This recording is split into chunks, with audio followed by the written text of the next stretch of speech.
The red button thought experiment is a fascinating philosophical exercise often used to explore concepts of moral choice, responsibility, and the consequences of human actions. It is a thought experiment that challenges an individual to consider the potential outcomes of making a decision that can cause harm or benefit, depending on how it is approached.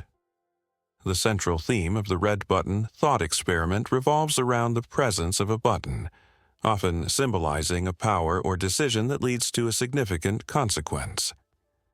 In its most common form, the experiment presents a hypothetical situation where an individual is given the opportunity to press a red button. The individual is told that pressing the button will result in either a positive or negative outcome, but they are not given full details about what will occur. Often, the button's action is irreversible, making the decision even more critical. For example, pressing the button may cause a great harm to an innocent person, such as the destruction of an entire city, or, alternatively, it could lead to the creation of great wealth or benefit for the individual or society as a whole. One of the core philosophical inquiries that arises from this thought experiment is the question of moral responsibility. If an individual chooses to press the button, even with the knowledge that harm could come of it, what does that say about their ethical standing? Do they bear responsibility for the consequences of their actions, even if they do not know exactly what those consequences will be? This prompts discussions about the moral weight of intention versus outcome. If someone presses the button with good intentions, believing that it will lead to a positive result, but it causes harm, can they be justified in their decision? Additionally, the red button thought experiment invites individuals to contemplate the nature of risk and uncertainty. The decision of whether or not to press the button is laden with uncertainty, as the person is not entirely aware of the consequences. This scenario forces the individual to weigh the potential benefits and risks, considering whether they can live with the potential outcomes, including the negative ones.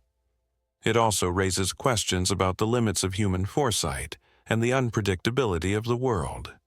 The experiment is also useful in discussing utilitarianism and deontological ethics. From a utilitarian perspective, the individual might weigh the overall good that could come from pressing the button against the potential harm. A utilitarian might argue that if the benefit of pressing the button outweighs the harm, then it is morally acceptable to do so. On the other hand, a deontologist who believes that moral actions are defined by adherence to rules or duties might argue that pressing the button is inherently wrong, regardless of the potential outcomes, because it violates a fundamental principle, such as the prohibition of causing harm. In some variations of the red button thought experiment, the button can represent the broader concept of power and choice. The button symbolizes the ability to make a decision that affects others on a large scale. This can be extended to discussions about leadership, governance, and the moral implications of political or social decisions that affect the well-being of others. The experiment serves as a metaphor for the complex decision-making process that leaders and individuals face when making choices that impact the lives of many. Ultimately, the red button thought experiment asks individuals to reflect on their values, principles, and the weight of their decisions. It forces a confrontation with the ethical complexities of the human experience, where the potential for good and evil often lies in the balance of a single action. It challenges the individual to examine their moral compass and determine how they might act when faced with such a consequential choice, regardless of the uncertainty or risk involved. The will to live is a profound concept explored in both philosophy and psychology, representing the inherent human drive to survive and thrive despite challenges, adversities, and the inevitable presence of death. This idea reflects the psychological and existential forces that push individuals to continue living, often in the face of hardship, suffering, or uncertainty. The will to live is not only concerned with the instinct for survival, but also encompasses a deeper, more existential desire to find meaning, purpose, and fulfillment in life. At its core, the will to live is rooted in the biological impulse to preserve life. From an evolutionary standpoint, survival is a fundamental drive, ensuring that individuals and species continue to exist. However, the concept extends beyond mere biological survival to include emotional, psychological, and philosophical dimensions. The idea that humans have a will to live reflects the resilience of the human spirit, the capacity to endure hardship, recover from trauma, and overcome adversity, often through personal determination and perseverance. Philosophically, the will to live has been explored by thinkers such as Friedrich Nietzsche, who saw the will as a fundamental force that drives individuals to assert themselves and shape their destiny. Nietzsche's will to power concept relates to the idea that individuals possess an inner drive not just for survival, but to assert control over their environment, challenge limitations, and create meaning in their lives. The will to live in this context is tied to a broader existential drive to become the best version of oneself and to push through the suffering inherent in life, thereby creating value and purpose. Psychologically, the will to live is essential for mental health and well-being. In times of despair, trauma, or mental illness, an individual's connection to their will to live can become diminished or even entirely absent. This is seen in conditions like depression, where individuals may experience a loss of motivation to live or even contemplate suicide. The strength of one's will to live is often closely related to their sense of hope, attachment to relationships, and their capacity to find meaning in life. Viktor Frankl, a psychiatrist and Holocaust survivor, extensively discussed this concept in his work, Man's Search for Meaning, arguing that those who could find meaning in their suffering had a stronger will to live. Frankl's theories emphasized that even in the most inhumane conditions, the drive to find purpose can be a powerful motivator for survival. The will to live also touches on existential questions about life's meaning and human mortality. Existentialists like Jean-Paul Sartre and Albert Camus argued that life, by nature, can be absurd and devoid of inherent meaning. However, the human response to this absurdity often involves the will to live, a commitment to creating one's own meaning and embracing life despite its fleeting nature. For Camus, the struggle against the absurd was a form of rebellion, with the will to live serving as a defiant assertion against the inevitability of death. The existential fight to continue living becomes an affirmation of personal freedom and autonomy.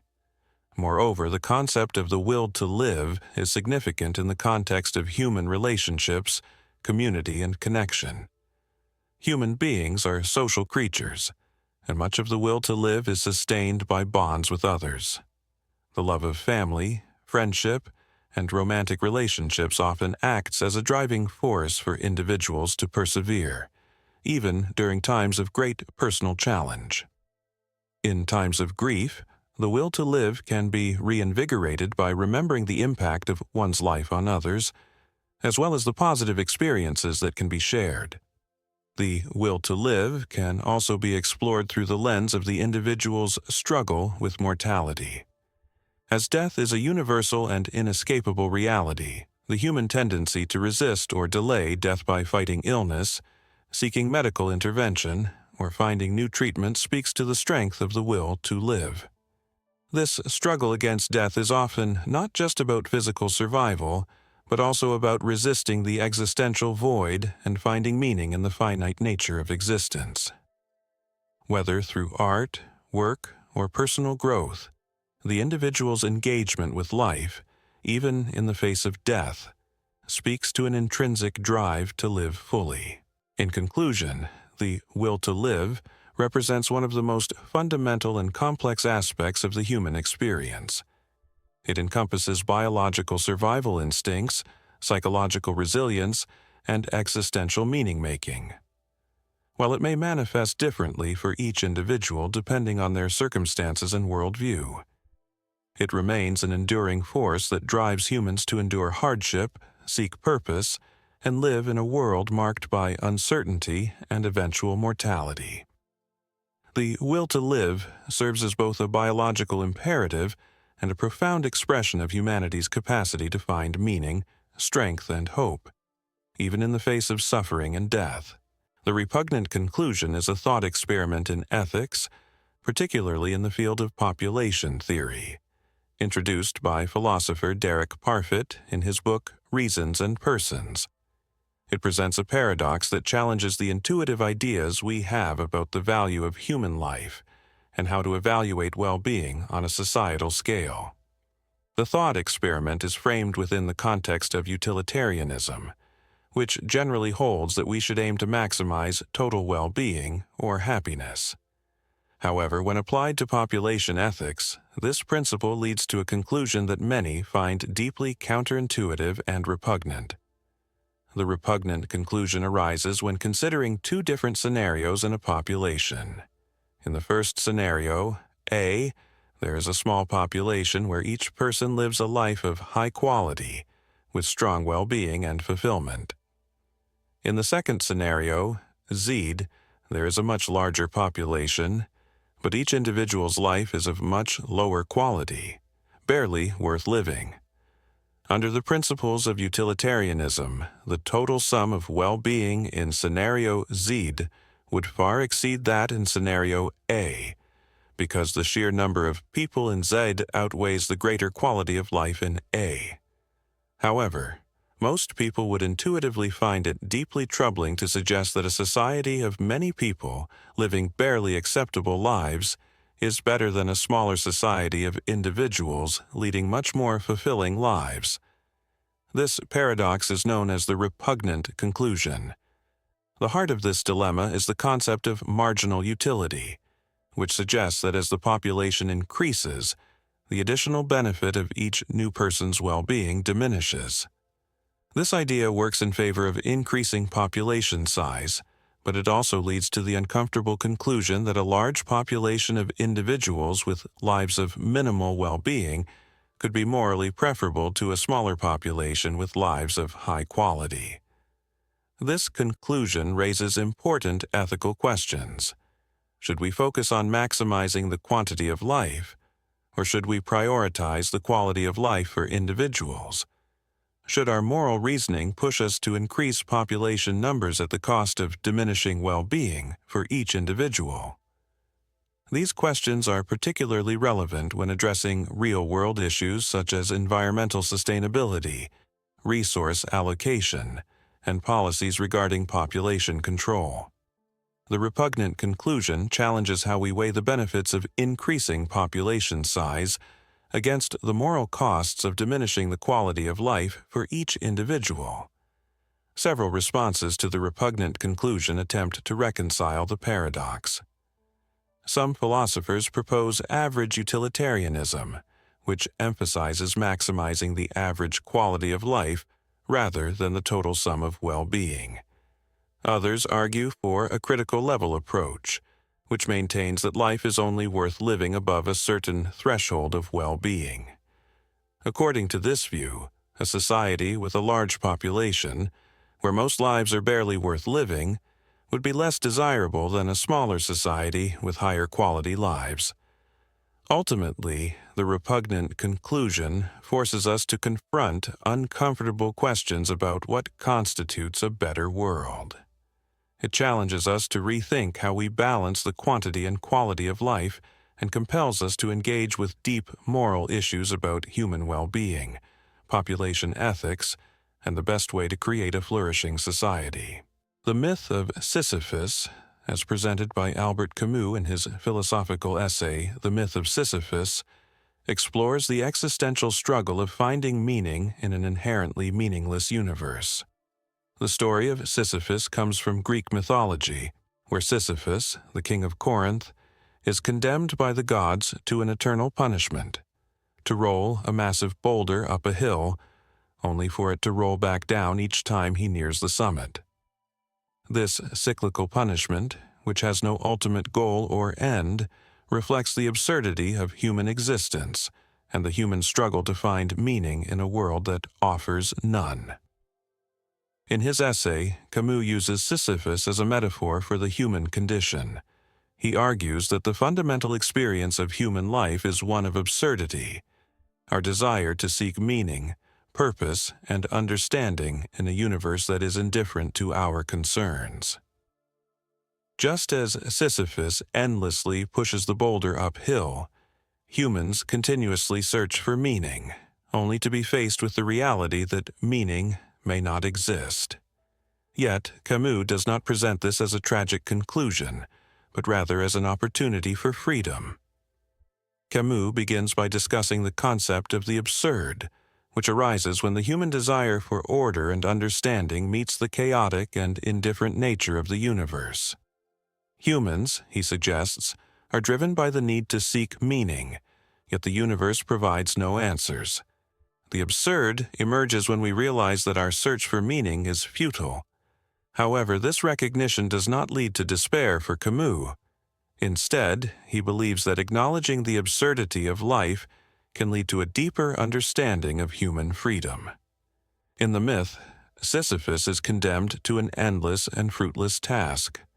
However, Camus finds a form of liberation in this perpetual struggle.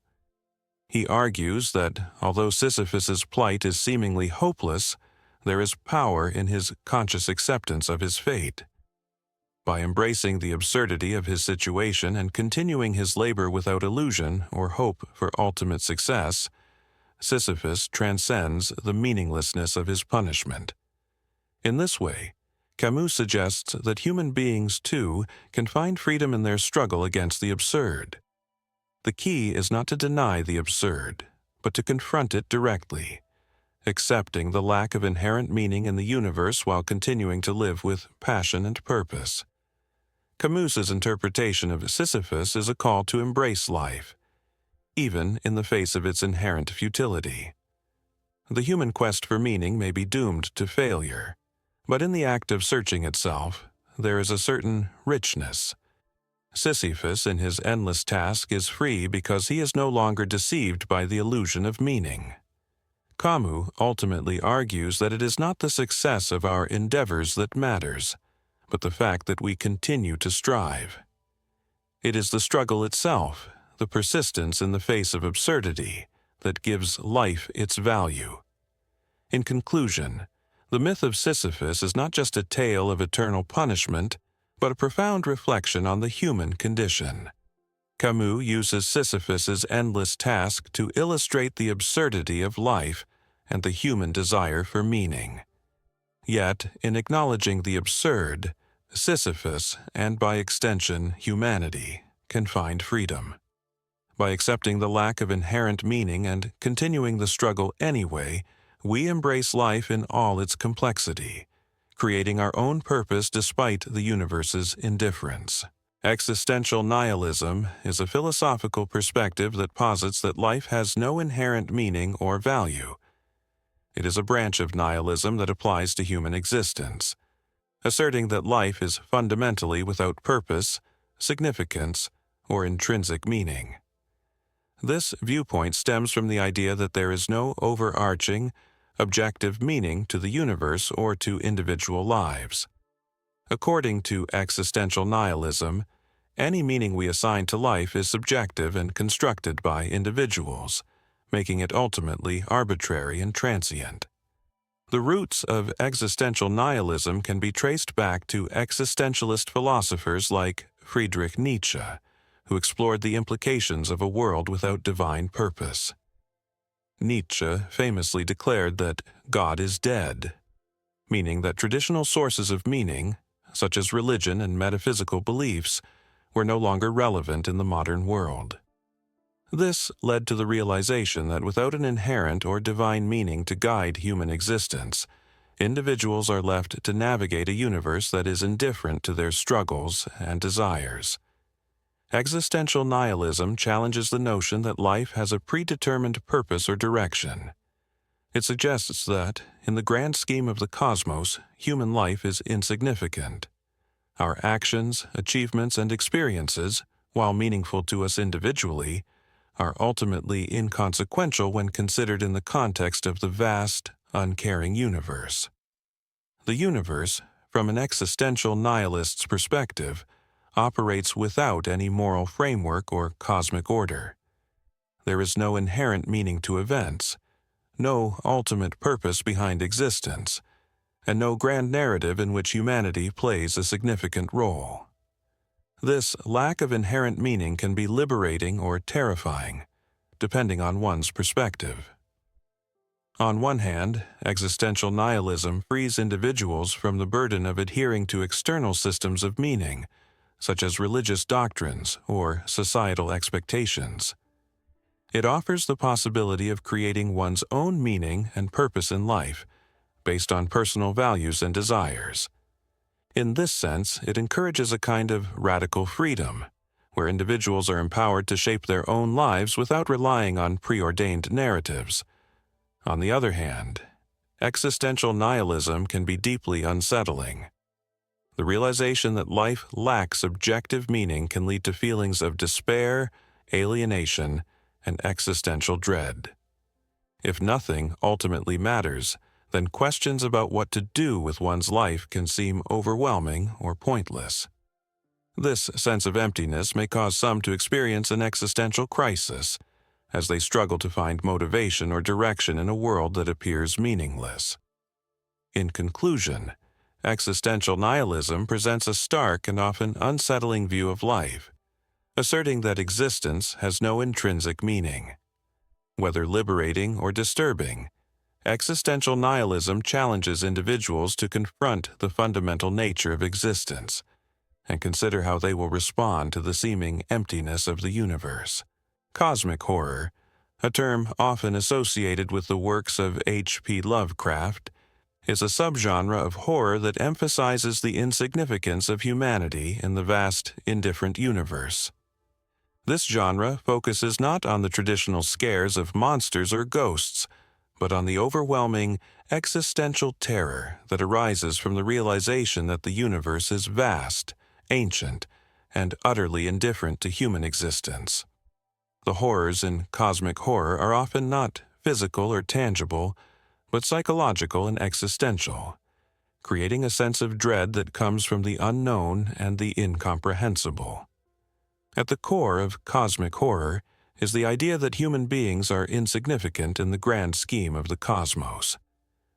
Unlike traditional horror, where the fear is often rooted in personal or physical threats, cosmic horror taps into a more profound fear, the realization that humanity is a small, fragile species living on a tiny planet in an uncaring universe. This fear stems from the knowledge that the universe is governed by laws and forces far beyond human understanding. The beings and entities in cosmic horror stories are often ancient and incomprehensible, existing on a scale that is beyond human perception.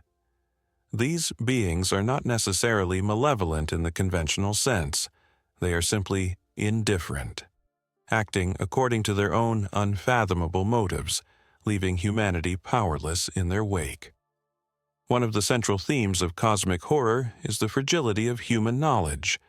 In many cosmic horror stories, characters uncover truths or encounter beings that shatter their understanding of reality. These encounters often result in madness or despair, as the characters are confronted with the terrifying realization that their previous understanding of the world was an illusion. The universe, in cosmic horror, is not a place of meaning or purpose, but a vast and chaotic expanse where human concerns are utterly irrelevant. The fear in cosmic horror is not just of external threats, but of the collapse of human reason and understanding. It is a fear of the unknown, of the vastness of the cosmos and the limitations of human perception. The existential dread that permeates cosmic horror comes from the realization that there may be no answers to the fundamental questions of existence. The stories in this genre often explore the limits of human knowledge and the consequences of trying to understand a universe that cannot be comprehended by human minds. The atmosphere in cosmic horror is often one of isolation and helplessness. Characters in these stories are frequently alone or cut off from society, and they are often confronted with forces that are beyond their control or understanding. The overwhelming nature of these forces, coupled with the isolation of the characters, amplifies the sense of helplessness and despair. There is no hope of escape, no way to fight back, and no way to make sense of what is happening. This creates a sense of existential horror, where the true terror lies in the realization that there is no escape from the universe's indifferent vastness. In conclusion, cosmic horror is a genre that taps into deep existential fears about humanity's place in the universe. It emphasizes the insignificance of human beings in the face of an ancient, uncaring cosmos, where knowledge and understanding are limited and where terror comes not from physical threats, but from the realization that the universe is vast, chaotic, and indifferent to human existence.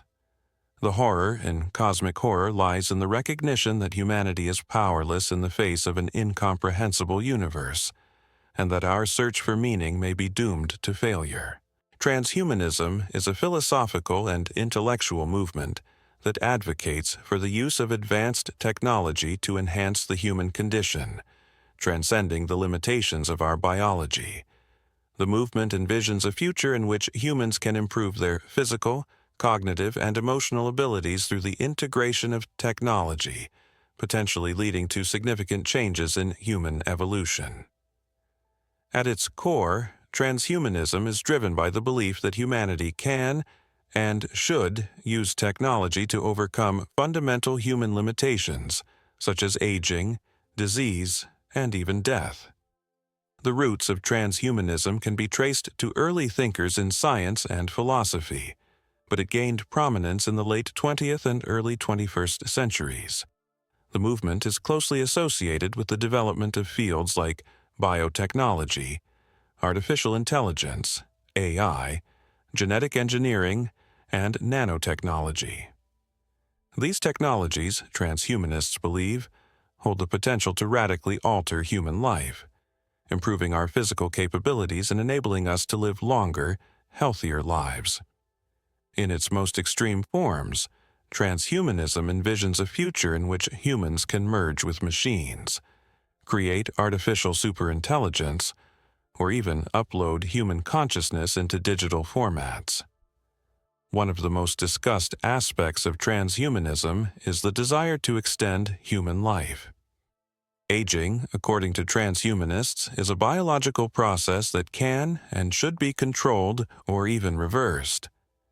Through advancements in regenerative medicine, gene therapy, and other technologies, humans may be able to significantly extend lifespan, perhaps even achieving radical life extension or immortality.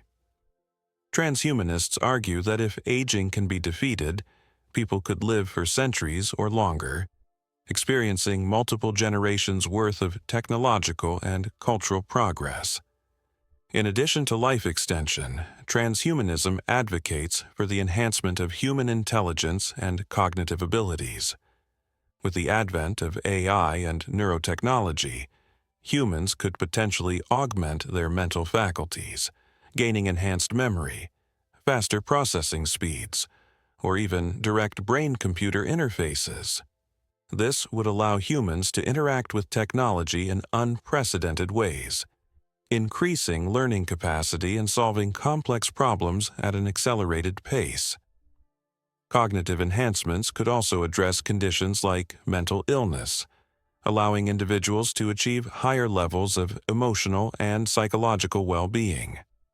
Moreover, transhumanism seeks to improve human physical capabilities.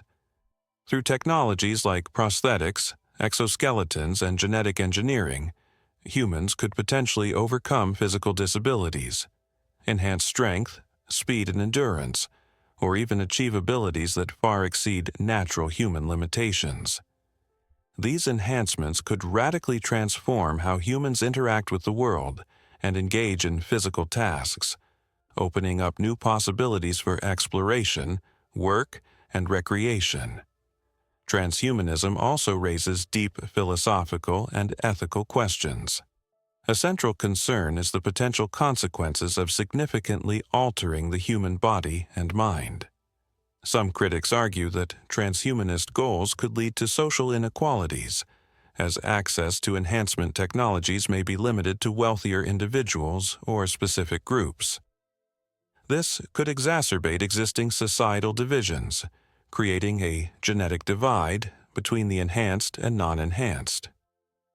Others worry about the psychological and existential implications of transcending human nature, questioning whether an enhanced human experience would still be meaningful or authentic. Additionally, transhumanism touches on concerns about the loss of identity and the preservation of human values. If humans were to merge with machines or upload their consciousness into digital formats, what would remain of their original identity? Would enhanced humans still be fundamentally human, or would they become something entirely different? The possibility of creating superintelligent AI raises similar concerns. If machines surpass human intelligence, will they be able to understand or share human values, or will they act in ways that are incomprehensible or even harmful to us? The potential environmental and societal impacts of transhumanism are also significant. The widespread adoption of technologies like genetic modification, AI, or enhanced prosthetics could fundamentally alter economies, labor markets, and social structures. Questions about sustainability, resource consumption, and the long-term consequences of such advancements on the planet must also be considered. How will society adapt to these changes, and what ethical frameworks should govern the development and use of transhumanist technologies? Despite these concerns, many transhumanists argue that the potential benefits of enhancing human life outweigh the risks. They believe that transhumanism offers a path to a brighter, more prosperous future, where humanity can transcend its biological limitations, solve existential problems like disease and aging, and create a society where everyone can achieve their fullest potential. In conclusion, transhumanism is a visionary movement that seeks to harness advanced technologies to radically enhance human abilities and transcend the limitations of biology. While it offers exciting possibilities for the future, it also raises significant ethical, philosophical, and social challenges.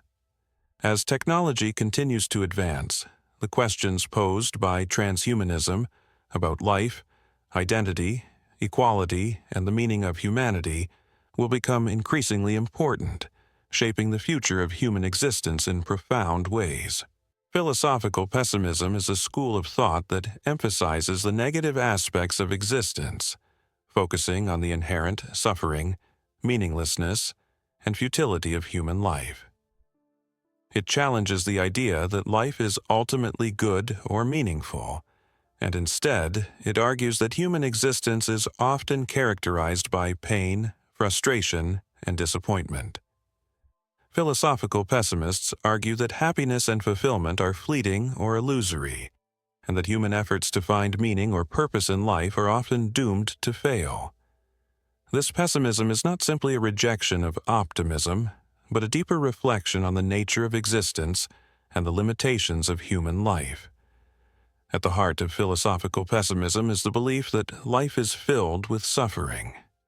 This suffering can take many forms: physical pain, emotional distress, existential anxiety, and the realization that life is transient and ultimately meaningless. Philosophical pessimists like Arthur Schopenhauer argue that the will to live, which drives all human action, is a source of endless suffering.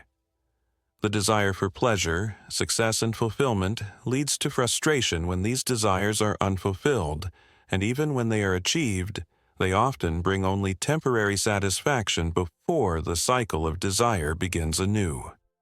For Schopenhauer, life itself is an endless striving that can never be fully satisfied, leading to a perpetual state of dissatisfaction and pain. Another key tenet of philosophical pessimism is the recognition of life's inherent meaninglessness. Philosophical pessimists often reject the idea that life has an inherent purpose or goal. They argue that any meaning we attribute to life is subjective, imposed by human beings rather than inherent in the world itself. This view challenges the optimistic belief that human existence has a greater purpose, whether in religious, moral, or existential terms. The realization that life may be ultimately meaningless can be deeply unsettling, leading to feelings of existential despair. Philosophers like Friedrich Nietzsche also explored the implications of this meaninglessness, particularly in the context of the death of God and the collapse of traditional values. Philosophical pessimism also addresses the limitations of human existence.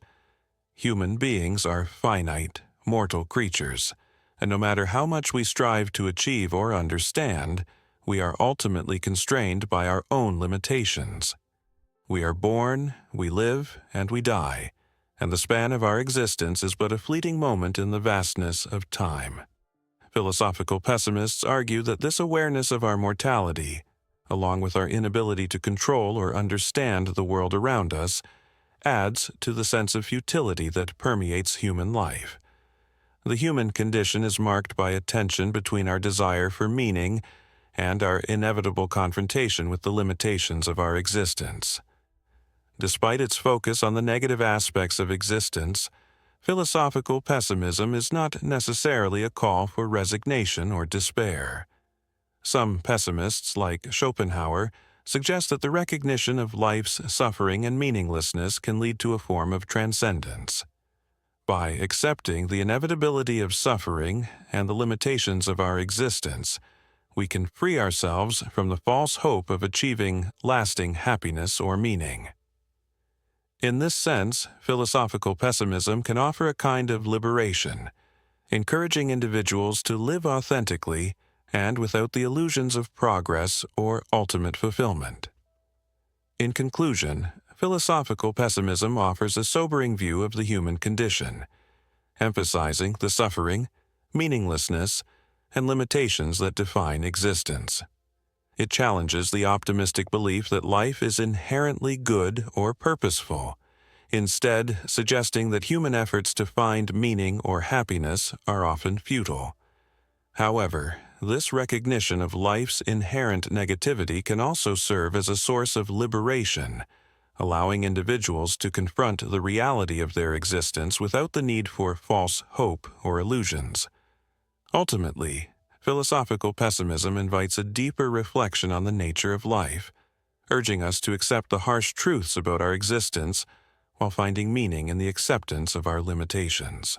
Animal suffering in the context of Theodicy presents a significant philosophical and theological challenge, particularly when attempting to reconcile the existence of a benevolent and omnipotent God with the pain experienced by non-human animals. Theodicy is the study of how to justify the existence of evil and suffering in a world created by a good and all-powerful God. While human suffering has traditionally been the focus of these discussions, the suffering of animals raises unique concerns, especially since animals are not moral agents and thus cannot be held accountable for their pain. One of the key challenges presented by animal suffering in Theodicy is that animals experience pain due to natural processes such as disease, predation, natural disasters, and aging. These phenomena cause significant harm and suffering, yet they seem to occur without any moral purpose or reason. Unlike human suffering, which some may attribute to the misuse of free will or moral choices, animal suffering appears to be indiscriminate and unnecessary. This raises the question, why would a benevolent and omnipotent God allow creatures who are not capable of moral responsibility to experience pain? One common response to this issue comes from the free will defense. This argument, often used to explain human suffering, posits that God created a world with free will, and the presence of suffering is a consequence of that freedom. The idea is that a world with free will allows for genuine moral choices and the possibility of love, virtue, and growth. However, this defense is limited when applied to animals, as they are generally not thought to possess free will in the same way that humans do. Animals, unlike humans, cannot make moral decisions, which makes it difficult to argue that their suffering is a necessary consequence of free will. Thus, the free will defense does not adequately address the suffering of non-human creatures. Another response comes from soul-making theodicy, proposed by philosopher John Hick. This view suggests that suffering, including animal suffering, plays a crucial role in the development of virtues such as compassion, courage, and resilience. According to this theory, the presence of suffering allows for the cultivation of these virtues, which are necessary for moral and spiritual growth. However, this argument faces challenges when applied to animals, as animals are not typically viewed as capable of moral or spiritual development in the same way humans are. The idea that animal suffering contributes to some greater purpose, such as the growth of virtues, seems less convincing when applied to non-human creatures that do not engage in moral reasoning or spiritual development. In response to these challenges, some theologians propose process theology, which suggests that God is not omnipotent in the classical sense. According to this view, God is in the process of becoming and is affected by the events in the world. This means that God does not have absolute power to prevent all suffering, including animal suffering, and instead works alongside creation to redeem and transform it over time. This view allows for the existence of suffering, including in animals, but frames it as part of a larger divine plan of ongoing transformation. Another perspective is the greater good defense, which posits that all suffering, including animal suffering, is part of a divine plan that ultimately leads to a higher good. According to this argument, the suffering of animals may be necessary for the flourishing of life, the development of ecosystems, or some other greater purpose that is beyond human comprehension. However, critics argue that this explanation is unsatisfactory when the suffering of animals appears to be needless or without clear purpose. From a secular perspective, many people view animal suffering as a natural consequence of evolutionary processes. In this view, suffering is a byproduct of natural selection, where organisms must endure pain and suffering as part of the struggle for survival. In the absence of a divine being, animal suffering is not seen as something to be justified, but simply a part of the indifferent workings of nature. In conclusion, animal suffering poses a significant challenge for theodicy, as it questions how a benevolent and omnipotent God could allow non-human creatures to experience pain. Various responses, including the free will defense, soul-making theodicy, process theology, and the greater good defense, have been proposed, but none offer a fully satisfying resolution. Secular perspectives view animal suffering as a natural part of life, rather than a theological problem. Ultimately, the issue remains an important and difficult topic in the ongoing discussion of the nature of suffering, the role of animals in creation, and the problem of evil. Negative utilitarianism is a variation of the ethical theory of utilitarianism, which focuses on the idea that the ultimate moral goal is to minimize suffering rather than maximize happiness.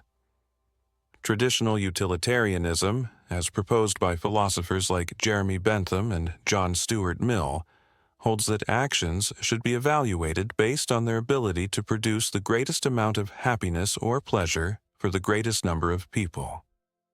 In contrast, negative utilitarianism emphasizes the reduction of harm, pain, and suffering as the primary moral objective.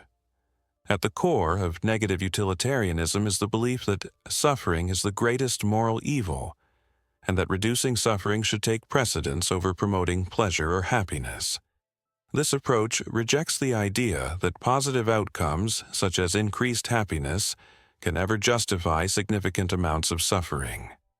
Negative utilitarians argue that the alleviation of suffering is more morally urgent than the pursuit of pleasure, as suffering is often immediate, intense, and deeply harmful, while pleasure, by comparison, can be temporary and less impactful.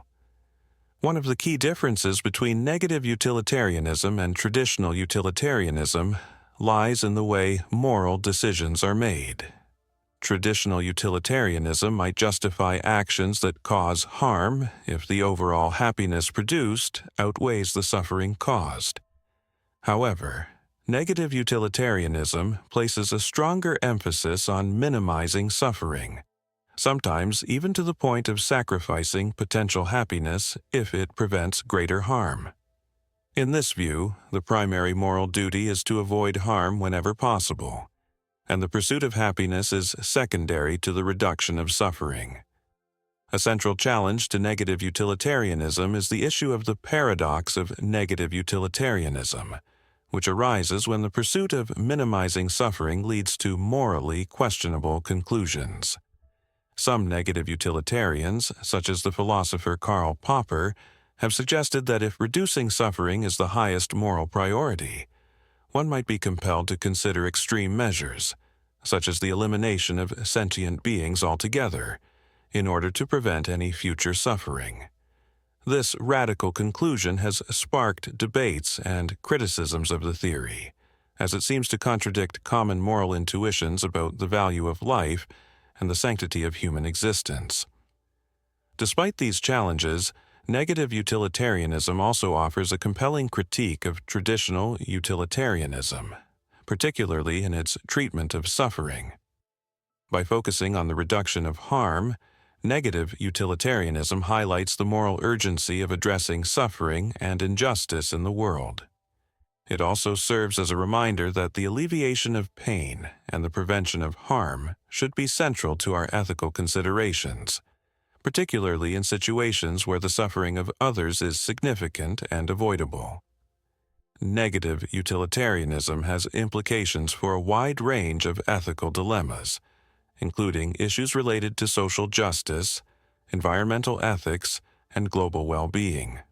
For example, in addressing global poverty or climate change, negative utilitarianism would prioritize actions that prevent suffering, such as providing basic needs, healthcare, or mitigating environmental harm, over those that merely seek to increase overall happiness.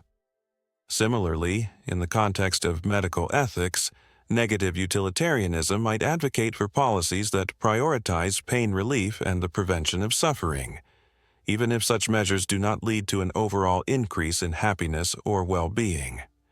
In conclusion, negative utilitarianism offers an ethical framework that places the reduction of suffering at the forefront of moral decision-making. By emphasizing the minimization of harm over the pursuit of happiness, it challenges traditional utilitarian principles and provides a distinct moral perspective. While it faces significant challenges and criticisms, particularly regarding its potential for extreme conclusions, negative utilitarianism serves as a powerful reminder of the moral urgency of addressing suffering and harm in the world. It asks us to consider the ways in which we can alleviate pain and promote well-being in a world where suffering is often unavoidable and pervasive. The problem of suffering is one of the most profound and enduring challenges in philosophy and theology. It concerns the apparent contradiction between the existence of suffering and the belief in a benevolent, omnipotent, and omniscient God. This issue, often referred to as the problem of evil, raises the question, why would a good and all-powerful God allow pain, suffering, and evil in the world? The problem is complex because suffering takes many forms, including physical pain, emotional distress, moral evil, the harm caused by human actions, and natural evil, such as disease, earthquakes, and natural disasters. Each form of suffering requires different considerations when attempting to reconcile it with the belief in a benevolent and omnipotent deity. One of the most common responses to the problem of suffering is the free will defense, which primarily addresses the problem of moral evil. The argument asserts that God gave human beings free will, and the ability to choose between good and evil is essential for moral responsibility and meaningful relationships. If humans are to truly love, be virtuous, and freely choose to do good, they must have the freedom to make their own choices, even if it leads to suffering. However, this defense does not fully address the issue of natural evil, suffering caused by natural forces, such as disease, natural disasters, or the violent aspects of nature.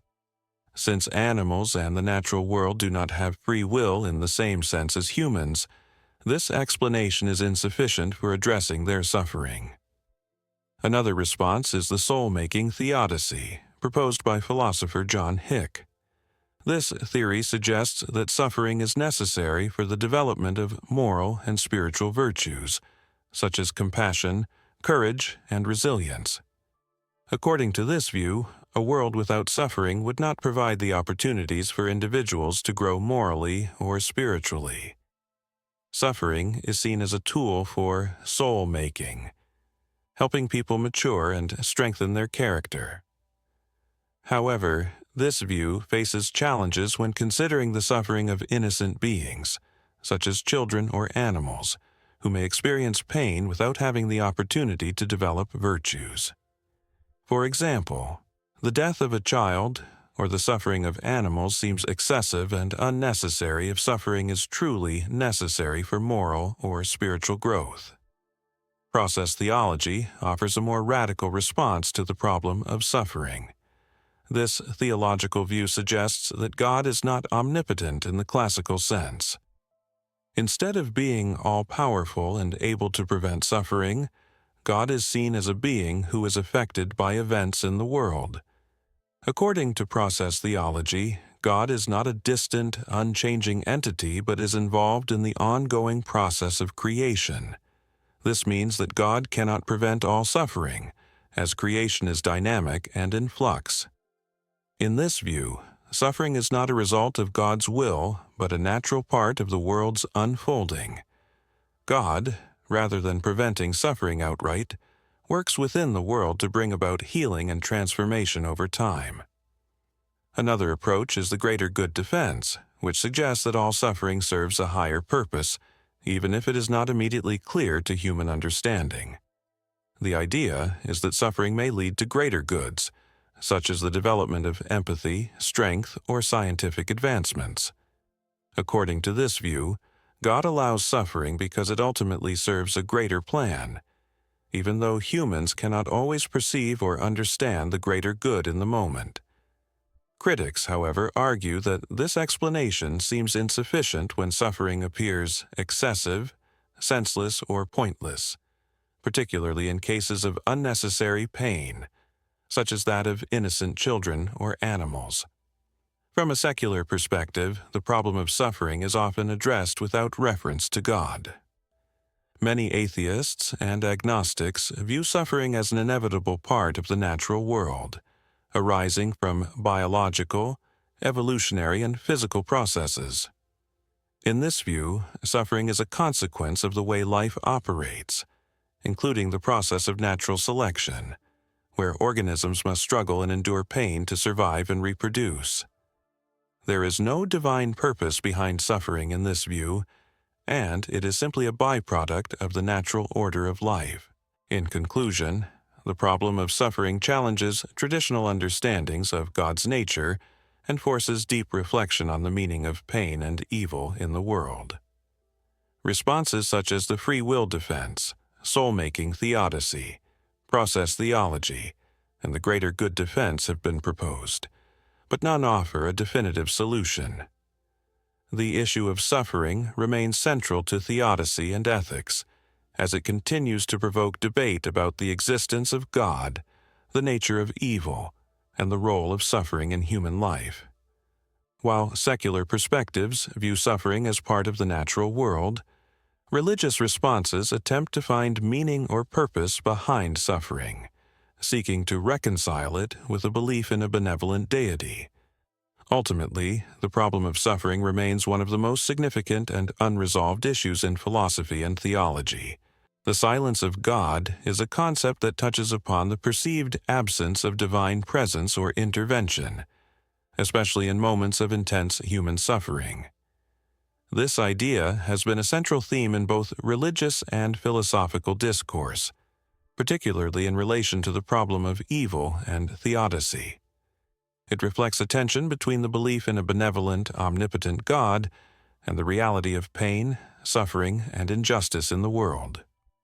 The silence of God becomes most pronounced when individuals or communities face extreme hardships, such as personal loss, natural disasters, or systemic violence, and seem to receive no response from God, raising profound questions about faith, the nature of God, and the meaning of human existence. In many religious traditions, God is described as all-knowing, all-powerful, and all-good. These attributes suggest that a loving God would intervene in human suffering, alleviating pain and providing comfort to those in need. However, the apparent silence of God in the face of suffering creates a paradox.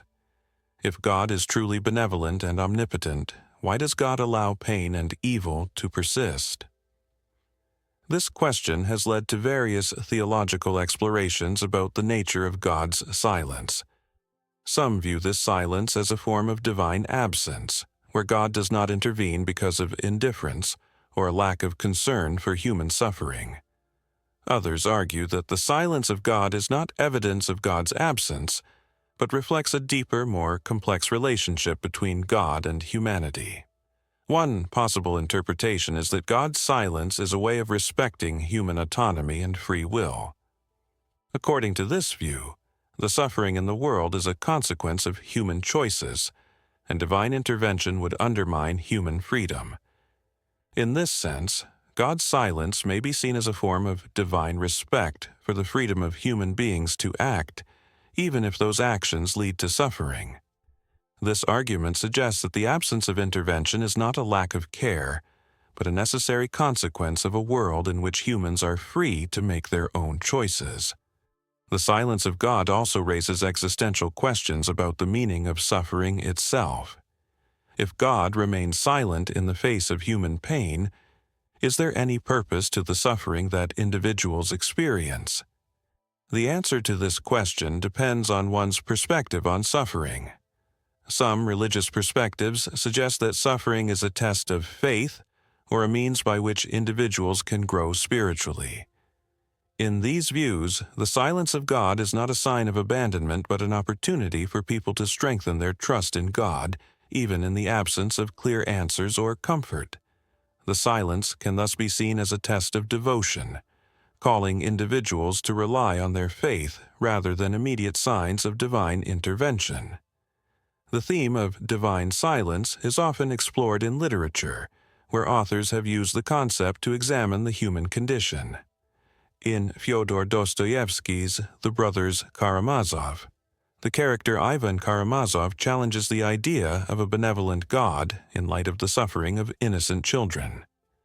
Ivan's rejection of the idea of a loving God is based on the apparent silence of God in the face of such suffering. Similarly, in Elie Wiesel's Night, the author recounts his experiences in the Holocaust, where the silence of God amid the atrocities led him to question the existence of a just and loving deity. These literary explorations reflect the emotional and philosophical toll that the silence of God can have on individuals who are faced with profound suffering. Some theologians and philosophers have also suggested that God's silence may be a form of solidarity with human suffering. In Christian theology, the crucifixion of Jesus is often interpreted as a moment when God enters into human suffering, experiencing the silence and pain of the world. The silence of God, in this context, is not abandonment but a form of divine empathy, where God shares in the anguish of creation. Another interpretation is that God's silence is an invitation to seek deeper, more personal communion with the divine. In mysticism and contemplative traditions, silence is often viewed as a space for inner transformation and connection with God. Through silence, individuals may experience a more profound sense of God's presence, even if it is not immediately apparent. In this view, silence is not a sign of absence, but a means of drawing closer to the divine in a more intimate, spiritual way. In conclusion, the silence of God presents one of the most profound challenges to faith and understanding. It raises difficult questions about the nature of suffering, the relationship between humanity and God, and the purpose of life itself.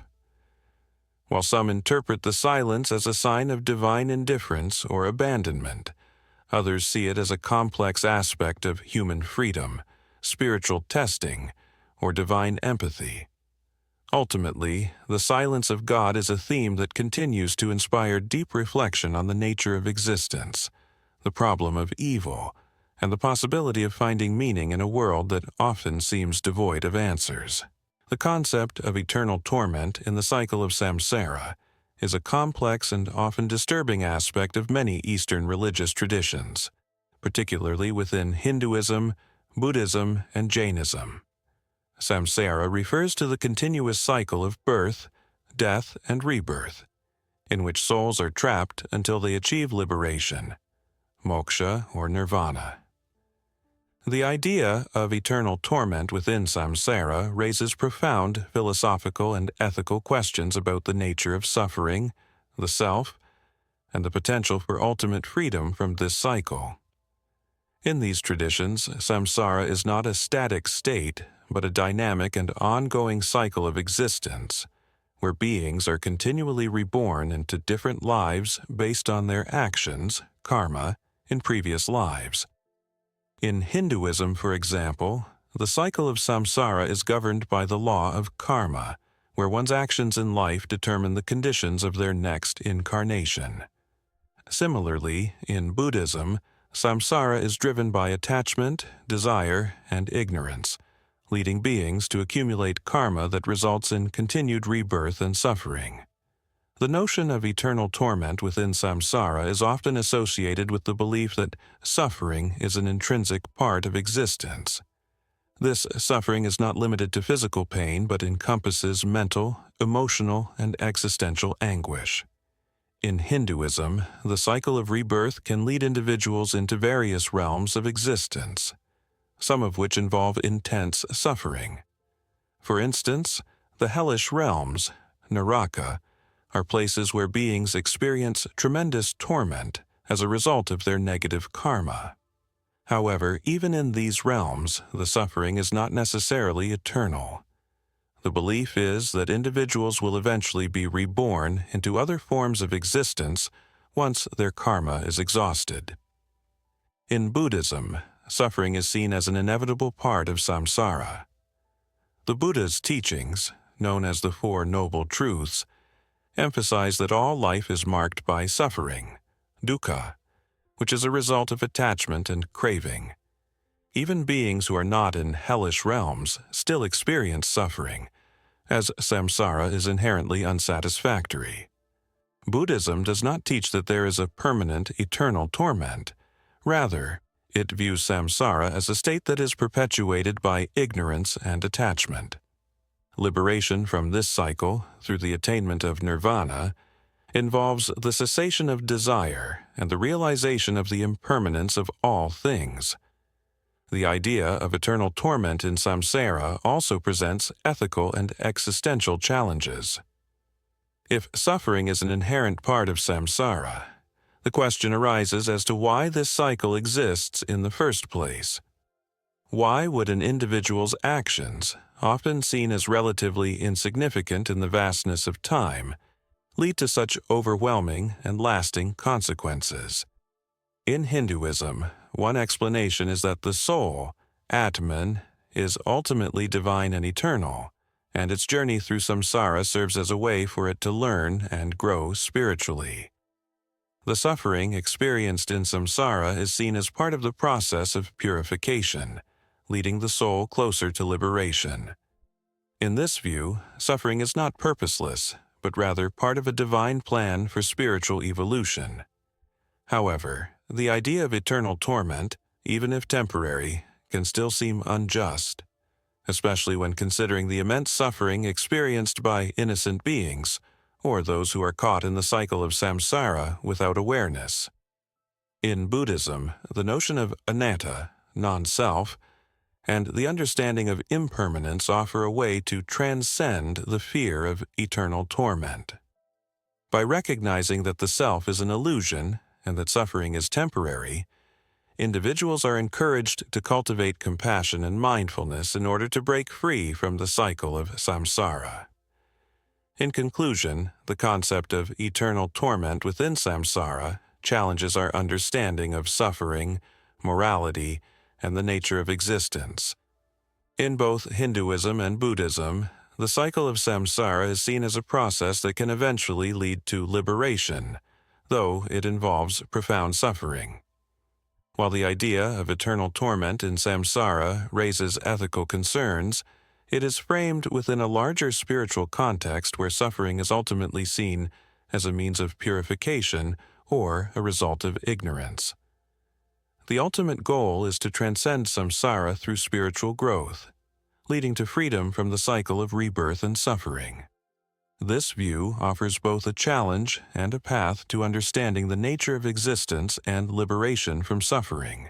The Hedonistic Treadmill, also known as the hedonic adaptation, is a concept in psychology and philosophy that describes the tendency of humans to quickly return to a baseline level of happiness after experiencing positive or negative changes in their lives.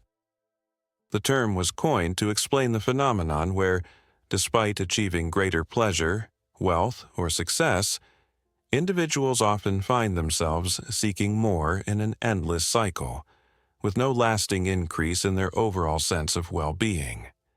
This cycle can be likened to a treadmill, where one is constantly running but never actually getting anywhere, as each new achievement or pleasure brings only temporary satisfaction before the individual adapts and begins seeking more. At the heart of the hedonistic treadmill is the idea that human beings are not permanently satisfied by external pleasures or material gains. According to the theory, when people experience positive changes, such as acquiring a new possession, achieving a goal, or receiving a reward, they initially experience a boost in happiness. However, over time, they become accustomed to the new situation and return to their baseline level of happiness. This phenomenon is known as adaptation, and it suggests that the impact of pleasurable experiences diminishes as people get used to them. The same principle applies to negative experiences. While bad events or losses may cause a dip in happiness, individuals tend to return to their baseline level after a period of adjustment. The hedonistic treadmill challenges the common assumption that achieving more wealth, success, or material possessions will lead to lasting happiness. Many people pursue external goals with the hope that these achievements will bring them lasting joy and fulfillment. However, the treadmill theory suggests that the pursuit of pleasure is ultimately self-defeating, as each new source of satisfaction is temporary. This creates a cycle where individuals are constantly striving for more, only to find that their sense of contentment quickly fades. The cycle becomes a treadmill, where one's pursuit of happiness never results in a lasting change in overall well-being. The concept of the hedonistic treadmill also highlights the limitations of external factors in contributing to long-term happiness. While material success and pleasurable experiences may bring temporary satisfaction, they do not guarantee lasting happiness. Research has shown that factors such as genetics, personality, and social relationships play a much more significant role in determining a person's overall level of happiness than external circumstances. People who are more content with their lives tend to focus on intrinsic sources of happiness, such as personal growth, meaningful relationships, and a sense of purpose, rather than on external achievements. Philosophically, the hedonistic treadmill is often associated with the concept of hedonism, the idea that pleasure is the ultimate good and that happiness is the pursuit of pleasure. However, the treadmill presents a critique of this view by showing that the pursuit of pleasure alone is not a sustainable path to happiness. Instead, it suggests that the constant striving for more pleasure leads to dissatisfaction, as individuals quickly adapt to their circumstances and find themselves back at square one. This critique challenges the hedonistic notion that happiness can be achieved solely through external sources of pleasure. Some philosophers and psychologists argue that the solution to the hedonistic treadmill lies in altering one's mindset and focusing on what truly brings lasting satisfaction. One approach is to cultivate gratitude and mindfulness, which can help individuals appreciate what they already have rather than constantly seeking more. By focusing on internal sources of happiness, such as personal growth, relationships, and a sense of purpose, people can achieve a more stable and lasting sense of well-being. Additionally, adopting a mindset of acceptance, where individuals are content with what they have rather than constantly seeking more, can help break the cycle of the hedonistic treadmill. Another possible solution to the hedonistic treadmill is to embrace the idea of savoring pleasurable experiences rather than seeking out more. Savoring refers to the act of fully appreciating and enjoying the present moment, which can help individuals derive more lasting satisfaction from their experiences. By focusing on the quality of experiences rather than the quantity, people may be able to break free from the constant cycle of wanting more, and instead find contentment in the present. Being and Nothingness is one of the most influential works in existential philosophy, written by Jean-Paul Sartre in 1943. The book explores the nature of human existence, freedom, and the concept of nothingness. Sartre's central thesis is that human beings are defined by their capacity for self-awareness and their ability to make choices, which makes them radically free. This freedom, however, comes with existential anxiety and the burden of responsibility, as individuals must confront the void of meaning in an indifferent universe. Sartre begins by distinguishing between two modes of being: être en soi, being in itself, and être pour soi, being for itself. Being in itself refers to the existence of objects or things in the world that simply are. They exist without any awareness or capacity for change. These objects are determined by their physical properties and cannot alter their essence. On the other hand, being for itself refers to human beings who possess consciousness and self-awareness. Unlike objects, humans are not simply defined by their physical traits or circumstances, but have the ability to question their existence, make choices, and create meaning. This freedom, however, is not without its challenges. It is what Sartre calls bad faith, when individuals try to escape this responsibility and pretend they are not free, often by conforming to societal roles or denying their ability to change. One of Sartre's key concepts in Being and Nothingness is the idea of nothingness itself, which he argues is intrinsic to human existence. Nothingness is not an absence, but rather a positive aspect of human consciousness that allows for freedom. It is through nothingness that humans are able to imagine alternatives to their current state and exercise their freedom. Sartre famously claims that human beings are condemned to be free because they are constantly aware of their own nothingness. This awareness of nothingness creates a void, a sense of existential anxiety, because individuals realize that they are ultimately responsible for defining their own essence in a world without inherent meaning. Sartre also explores the relationship between individuals and others, a key element of his existential philosophy. He argues that human beings are not isolated beings. They are always aware of the presence of others. This is where Sartre introduces the idea of the look, the experience of being seen by another person, which objectifies the individual and creates a sense of alienation. According to Sartre, this gaze from others reduces the person to an object and disrupts the freedom of the self. This idea is a cornerstone of his philosophy of existentialism, which emphasizes the tension between individuality and the pressure to conform to social expectations. Despite the focus on freedom, Sartre's philosophy also grapples with the existential burden that accompanies it. In a universe without objective meaning, humans must create their own values and purpose. Sartre emphasizes that there is no preordained essence or divine plan that dictates how people should live. Instead, each individual must confront the void of meaning and choose their own path, constantly redefining their existence in response to their freedom. This realization is both liberating and terrifying, as it means that people are solely responsible for their actions and the consequences of those actions.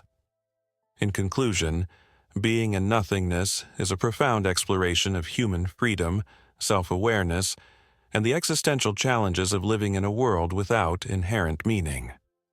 Sartre's emphasis on nothingness as a defining characteristic of human existence highlights the tension between freedom and responsibility.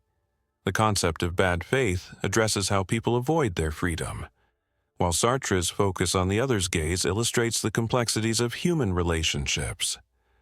Sartre's existentialism calls for individuals to confront their freedom, embrace their responsibility, and create meaning in a world where none is given. It remains a foundational text in existential philosophy, challenging readers to consider the nature of their existence and their role in shaping their lives. Antinatalism is a philosophical position that argues against procreation, asserting that bringing new individuals into existence is morally problematic or unethical. This view is based on the idea that life inherently involves suffering, and that by creating new lives, we are subjecting them to unnecessary harm. Antinatalists argue that non-existence is preferable to existence because it avoids the inevitable pain, suffering, and hardships that come with life. The theory challenges traditional beliefs that procreation is a natural or morally neutral act, and instead presents a stark ethical critique of reproduction. The core of antinatalism is the belief that suffering is an intrinsic part of human existence. From birth, individuals experience physical pain, emotional distress, and existential anguish, often without any clear benefit to counterbalance these negative experiences. Antinatalists argue that while life may include moments of happiness or pleasure, these fleeting positives do not justify the long-term suffering that individuals must endure. Furthermore, many of these negative experiences are out of an individual's control, such as illness, accidents, and aging, which make life inherently painful for most people. Therefore, antinatalists maintain that bringing a new person into the world only subjects them to these unavoidable harms. One of the most well-known proponents of antinatalism is philosopher David Benatar, whose book Better Never to Have Been articulates a prominent argument for the position. Benatar's asymmetry argument posits that the harm of existence is asymmetrical in nature. The presence of pain is always a harm, but the absence of pleasure is not. He argues that while not being born prevents a person from experiencing the pleasures of life, it also prevents them from experiencing its sufferings, which are far worse. In this sense, the non-existence of a person is ethically preferable to their existence because it avoids harm without denying them any potential good. Antinatalism is not only concerned with the individual's suffering, but also with the broader consequences of procreation. Critics of procreation often highlight issues such as overpopulation, environmental degradation, and the depletion of resources. The creation of new life can be seen as contributing to a cycle of harm, where new individuals are born into a world facing significant challenges, such as poverty, climate change, and social injustice. Antinatalists argue that the decision to bring a child into such a world exacerbates these global problems, and that it is more ethical to refrain from procreation in order to reduce the overall amount of suffering in the world. While antinatalism presents a stark and often controversial view, it has sparked important discussions in ethics, philosophy, and environmental thought.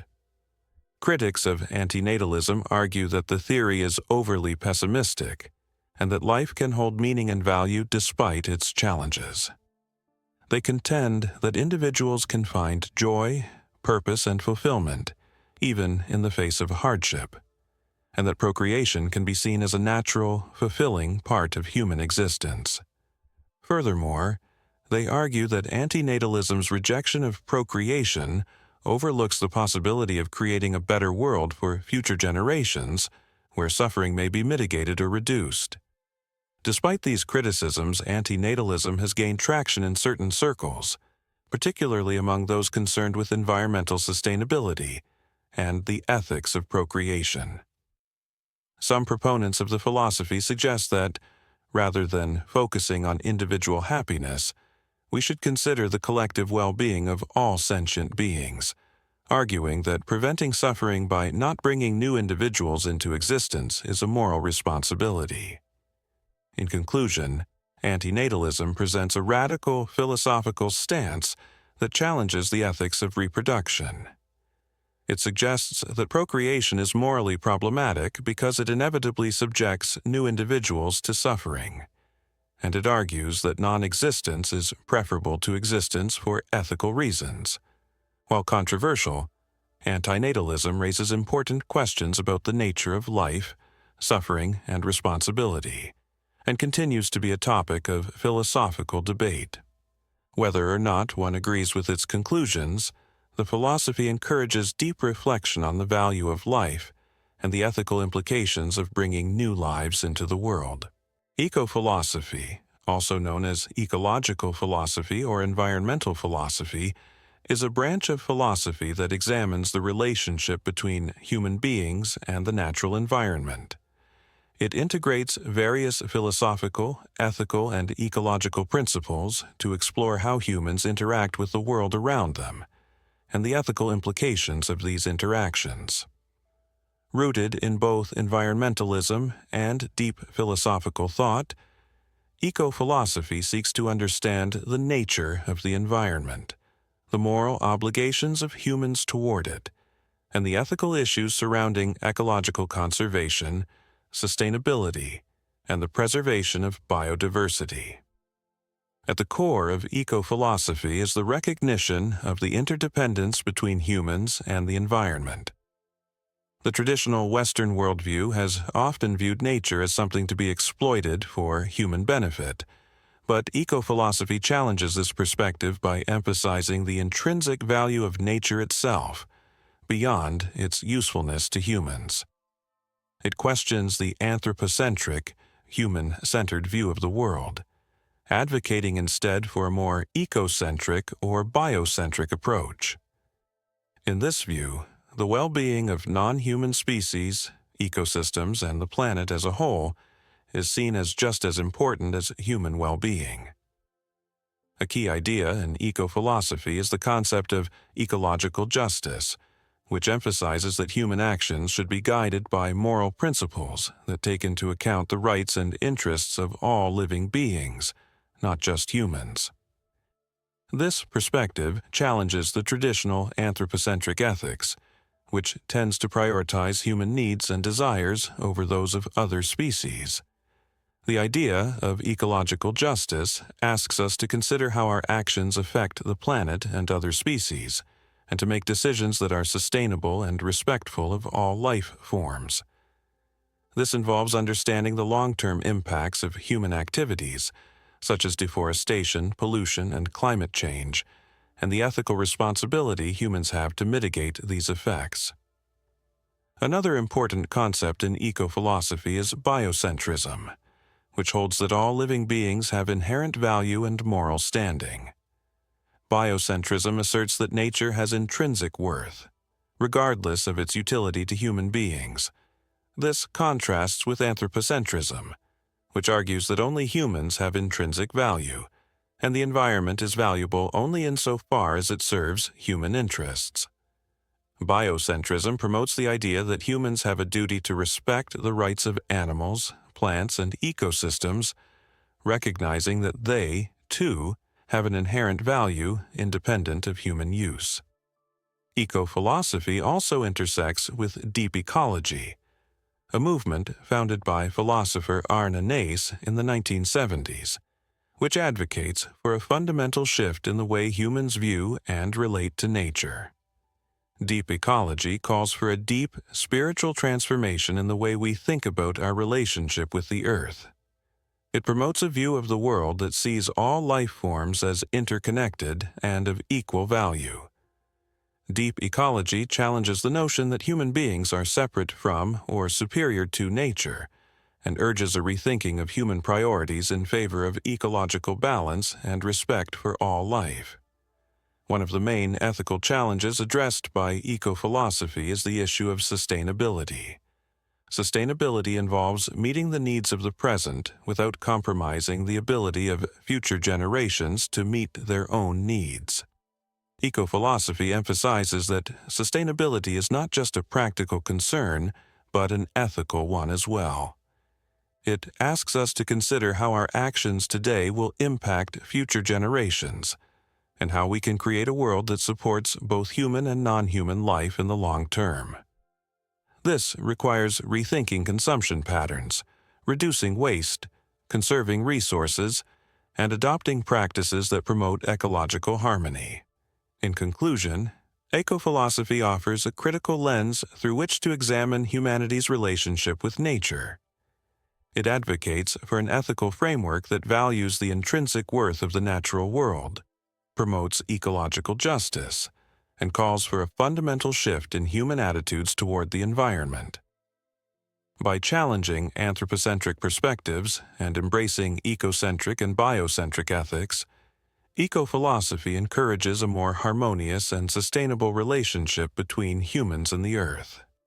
It offers valuable insights into how we can navigate the complex environmental challenges of the modern world, urging us to consider the long-term well-being of all living beings and the planet itself. Panopticism is a concept derived from the writings of philosopher Michel Foucault, particularly his book Discipline and Punish. It refers to a system of surveillance and control in which individuals are constantly aware that they may be observed, leading them to regulate their own behavior. The term originates from the Panopticon, a type of prison designed by the British philosopher and social theorist Jeremy Bentham in the late 18th century. The Panopticon was a circular building with a central watchtower from which a single guard could observe all prisoners without them knowing whether or not they were being watched. This design aimed to create a sense of constant surveillance, ultimately encouraging self-discipline among inmates. Foucault used the concept of panopticism as a metaphor for the ways in which modern society exerts control over individuals through surveillance. In contemporary society, the idea of being constantly watched is no longer limited to prisons, but extends to various institutions, such as schools, hospitals, factories, and even through the digital realm with the prevalence of surveillance technologies like cameras, tracking devices, and data collection. Panopticism, therefore, refers to a shift in power dynamics, where control is no longer enforced through direct punishment or force, but through the ability to observe and monitor individuals, making them internalize discipline. The essence of panopticism lies in the power of surveillance to shape behavior. Foucault argued that the mere possibility of being observed leads individuals to conform to societal norms and expectations. This idea is rooted in the psychological effect of surveillance. Knowing that one might be watched leads to self-regulation and compliance.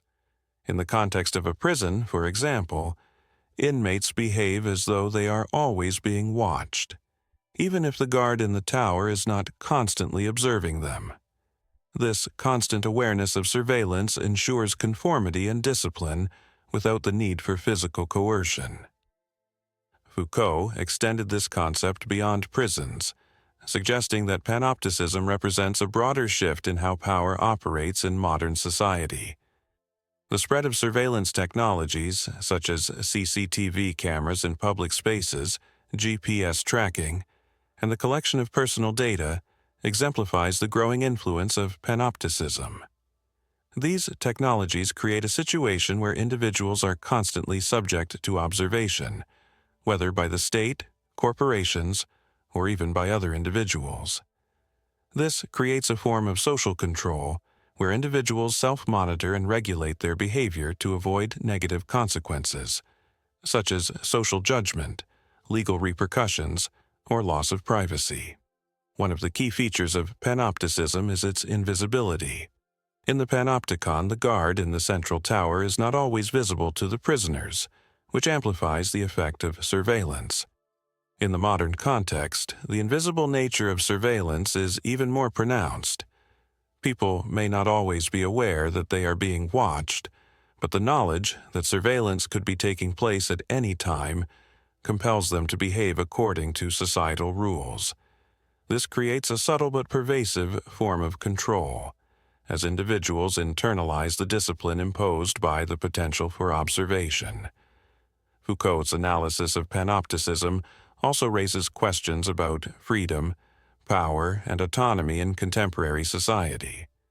The constant surveillance of individuals can lead to a loss of privacy and personal freedom, as people are always conscious of the possibility of being observed.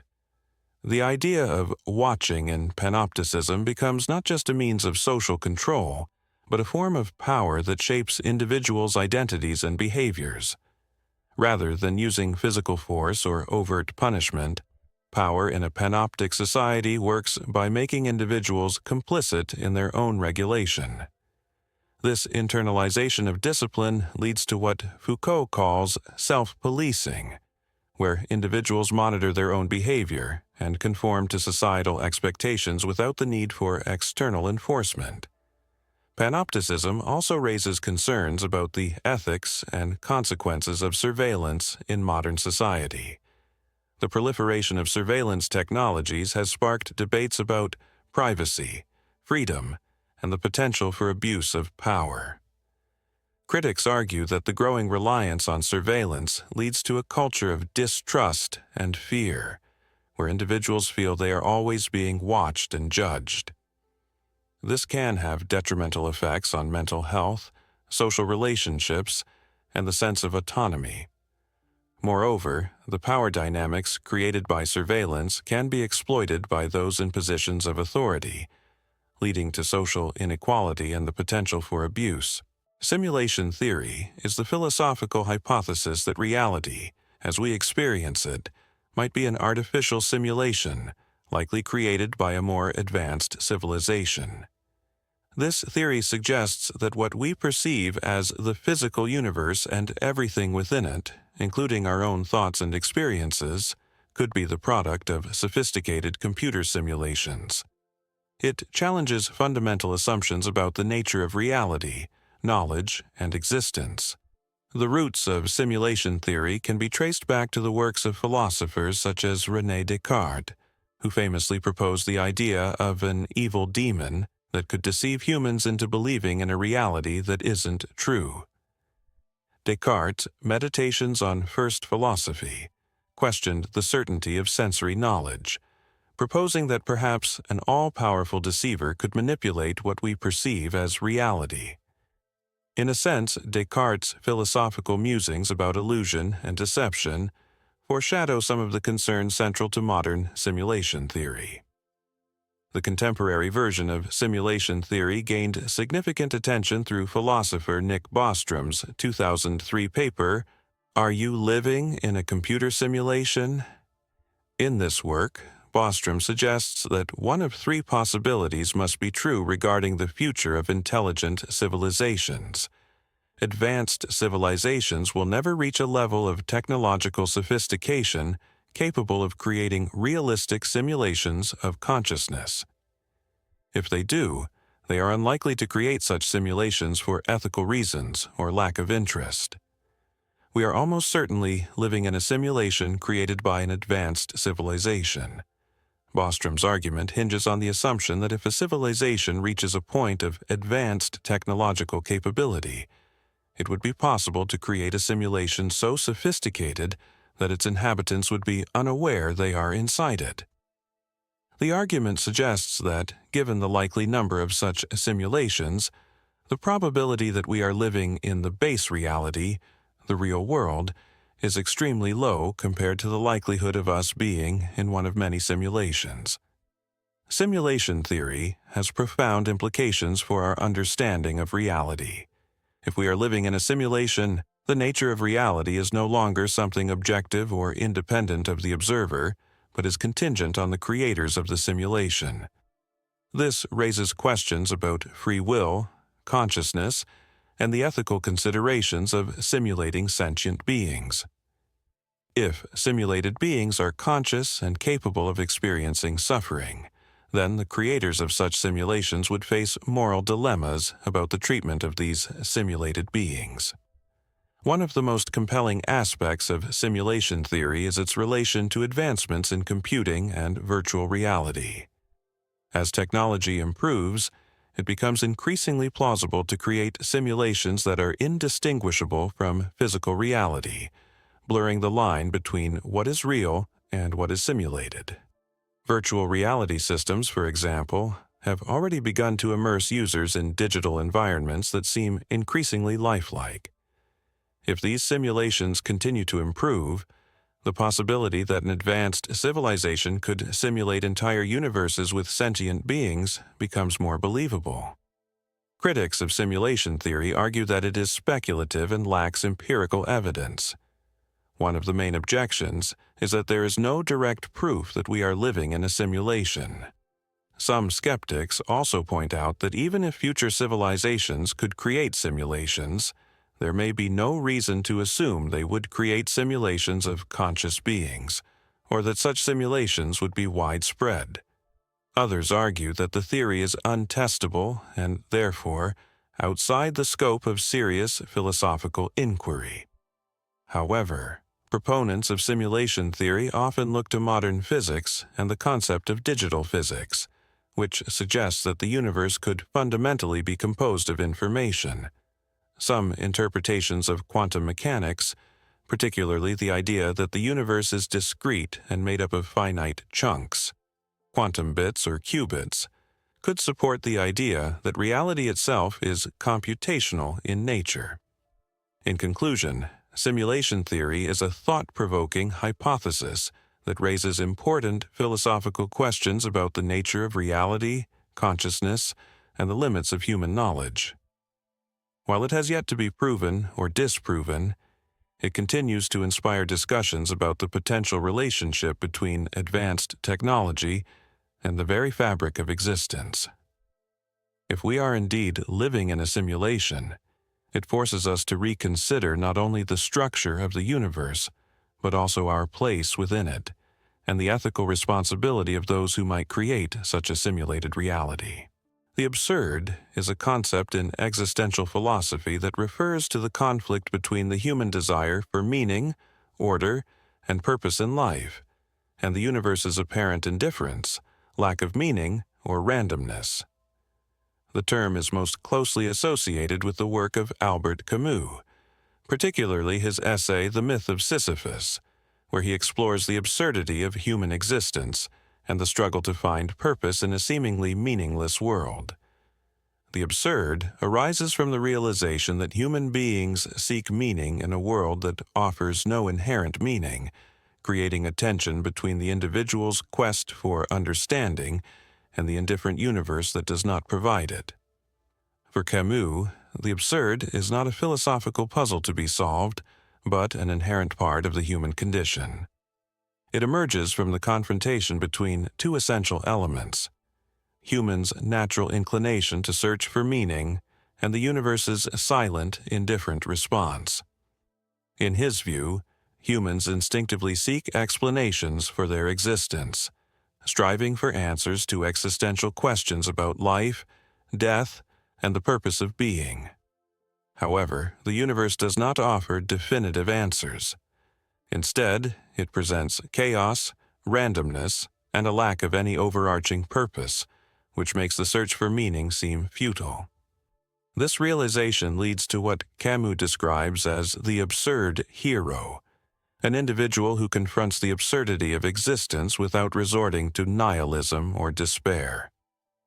Camus famously used the Greek myth of Sisyphus to illustrate his concept of the absurd. In the myth, Sisyphus is condemned by the gods to roll a boulder up a hill, only for it to roll back down each time he nears the summit. This endless, repetitive task is both futile and meaningless, mirroring the absurd nature of human existence. However, Camus argues that Sisyphus represents the human condition in its most authentic form. Instead of succumbing to despair, Sisyphus embraces the absurdity of his task. He acknowledges that his labor is without ultimate purpose but continues to push the boulder up the hill nonetheless. In this way, Camus suggests that humans can find meaning not by searching for grand cosmic answers but by embracing the absurdity of life and continuing to live fully in spite of it. The absurd also touches upon the tension between reason and experience. Humans use reason and logic to make sense of the world, to seek patterns and explanations. Yet, the universe itself operates without reason, exhibiting randomness and chaos that defy human understanding. This discrepancy leads to feelings of alienation, frustration, and absurdity, as individuals come to realize that their efforts to find order in the world are ultimately futile. For Camus, the response to the absurd is not to retreat into religious faith, philosophical systems, or illusory comforts, but to confront it head-on. He argues that once an individual acknowledges the absurd, they must choose how to live in response to it. This choice is central to existentialism and Camus' philosophy, living authentically and embracing the freedom that comes from acknowledging life's inherent absurdity. Despite the seeming bleakness of the absurd, Camus does not advocate for despair or resignation. Instead, he promotes a life lived with awareness of the absurd, where individuals find meaning through personal experience and rebellion against the void. This rebellion is not a literal fight against the universe, but a metaphorical refusal to accept the meaninglessness of existence passively. By embracing the absurd, individuals can live more fully, without relying on external validation or the hope for a higher purpose. The key to overcoming the absurd, in Camus' view, is to live with full consciousness of it, to find joy and value in life even without the promise of ultimate meaning. Camus' views on the absurd have influenced a wide range of philosophical and literary works. His existentialism, often associated with themes of alienation, absurdity, and individual freedom, explores how individuals can live authentically in a world without inherent meaning. In contrast to the traditional religious or nihilistic responses to life's meaninglessness, Camus advocates for a form of humanism that embraces the absurdity of existence and affirms the value of life despite its lack of ultimate purpose. While Camus emphasizes the possibility of joy within the absurd, some philosophers critique his idea of rebellion against the absurd. They argue that confronting the absurd may ultimately lead to despair, as the awareness of life's meaninglessness might render existence intolerable for some. Additionally, critics contend that the absurd is not a universal experience for all people, as some may find meaning through religion, relationships, or other sources of personal fulfillment. The concept of the shadow is a psychological idea introduced by Swiss psychiatrist Carl Jung as part of his analytical psychology. The shadow refers to the unconscious part of the personality that contains repressed weaknesses, desires, and instincts that the conscious self considers undesirable or socially unacceptable. It is an integral part of the psyche, often symbolizing traits that individuals deny or hide, yet it has a significant impact on behavior and emotions. While the shadow can be a source of personal growth when integrated, its unchecked influence can lead to negative consequences. Jung's theory of the shadow is based on the notion that individuals are not fully aware of all aspects of their personalities. The conscious self, or ego, is the aspect of the psyche that we identify with and use to navigate the external world. However, beneath the surface lies the unconscious, where thoughts, feelings, memories, and desires that are incompatible with the ego are pushed aside. These repressed elements form the shadow, often manifesting as the darker, less acceptable aspects of one's personality. Jung believed that these characteristics, such as anger, greed, jealousy, or even certain desires and tendencies, are often hidden not only from others but also from oneself. In Jungian psychology, the shadow is not inherently negative. Rather, it represents the untapped or unacknowledged potential of the self. It can include both destructive qualities and positive traits that are suppressed because they do not align with societal or personal expectations. For instance, someone who considers themselves overly compassionate might repress their own assertiveness or anger because they fear these traits might be viewed as selfish or inappropriate. This repression creates an imbalance in the psyche, which can lead to internal conflict or mental health issues. One of the key elements of Jung's theory is that the shadow does not remain entirely hidden. It can express itself in various ways, often through projection. Projection occurs when an individual attributes their own repressed qualities or desires to others. For example, a person who denies their own aggressive tendencies might be highly critical of others' aggression. Similarly, someone who represses their own vulnerability might find themselves drawn to criticize perceived weaknesses in others. By projecting the shadow onto others, individuals avoid confronting their own darker aspects, leading to distorted perceptions of reality. Jung argued that integrating the shadow is essential for psychological growth and individuation, the process of becoming one's true self. Individuation involves the reconciliation of opposing forces within the psyche, including the integration of the shadow. By facing the shadow, individuals can acknowledge and accept the full range of their humanity, including traits they may have previously disowned. This process allows for the transformation of repressed qualities into sources of strength, creativity, and personal authenticity. For example, repressed anger, when acknowledged and channeled constructively, can become a powerful force for asserting one's needs or setting boundaries. The shadow also plays a prominent role in dreams, where it often appears in the form of symbols or figures that represent repressed aspects of the self. In dream analysis, Jung suggested that encountering the shadow in dreams could provide valuable insights into unconscious conflicts or desires. The shadow figure in dreams can appear as an antagonist or a mysterious stranger, often reflecting the parts of the self that are feared or rejected. By analyzing these dreams and engaging with the shadow, individuals can begin to understand and integrate these aspects into their waking lives. While the process of confronting and integrating the shadow can be difficult, it is ultimately a path toward greater self-awareness and psychological wholeness. Ignoring or denying the shadow, however, can lead to psychological fragmentation, projections, and destructive behavior patterns. Jung emphasized that the shadow is not to be feared or eradicated, but understood and embraced as part of the larger journey toward self-realization. In conclusion, the concept of the shadow is a powerful psychological tool for understanding the unconscious aspects of the self. It represents the parts of the personality that are repressed or denied, yet it holds the potential for personal growth and transformation. By integrating the shadow, individuals can achieve greater self-awareness, emotional balance, and authenticity. The shadow serves as a reminder that the full range of human experience, both light and dark, is essential for understanding and embracing our true selves. The concept of the undead God is a philosophical and theological idea that explores the paradoxical nature of a deity who exists in a state between life and death.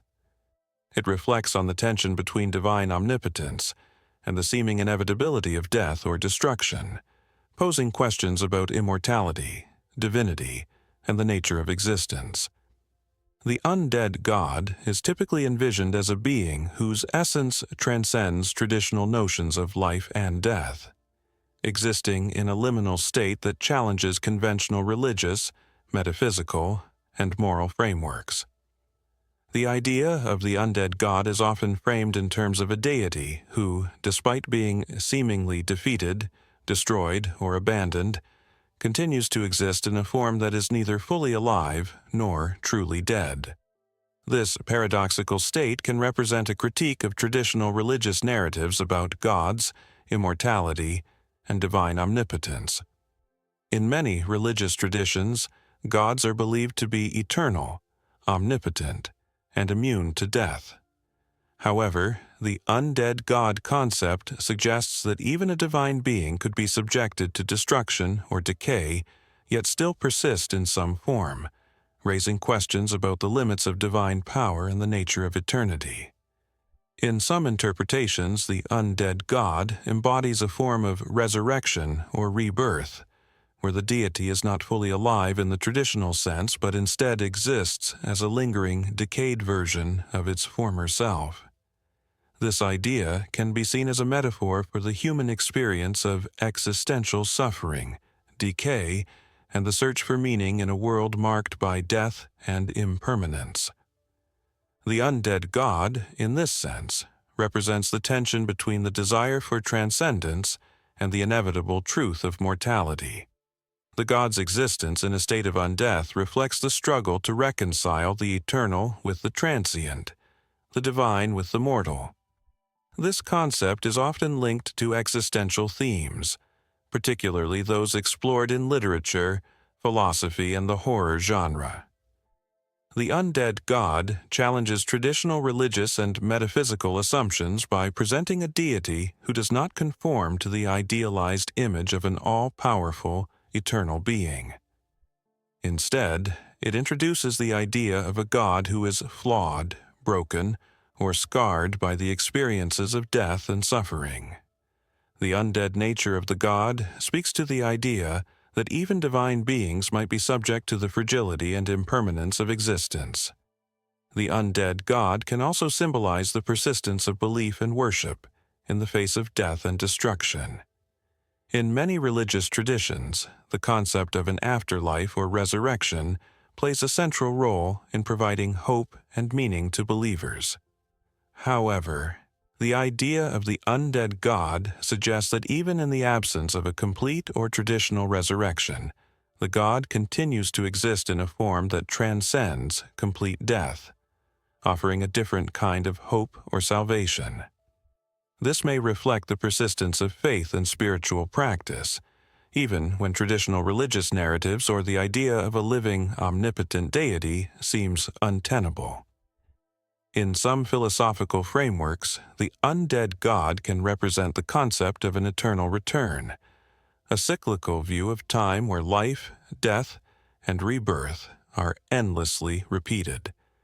The God's undead existence could be seen as a symbol of the eternal recurrence of suffering, destruction, and renewal. This cycle challenges linear understandings of existence and introduces the idea of a divine being that is trapped in an ongoing state of becoming, never fully arriving at a resolution or completion. The undead God thus serves as a metaphor for the unending nature of existence and the way in which life and death are intertwined in an eternal, unresolved loop.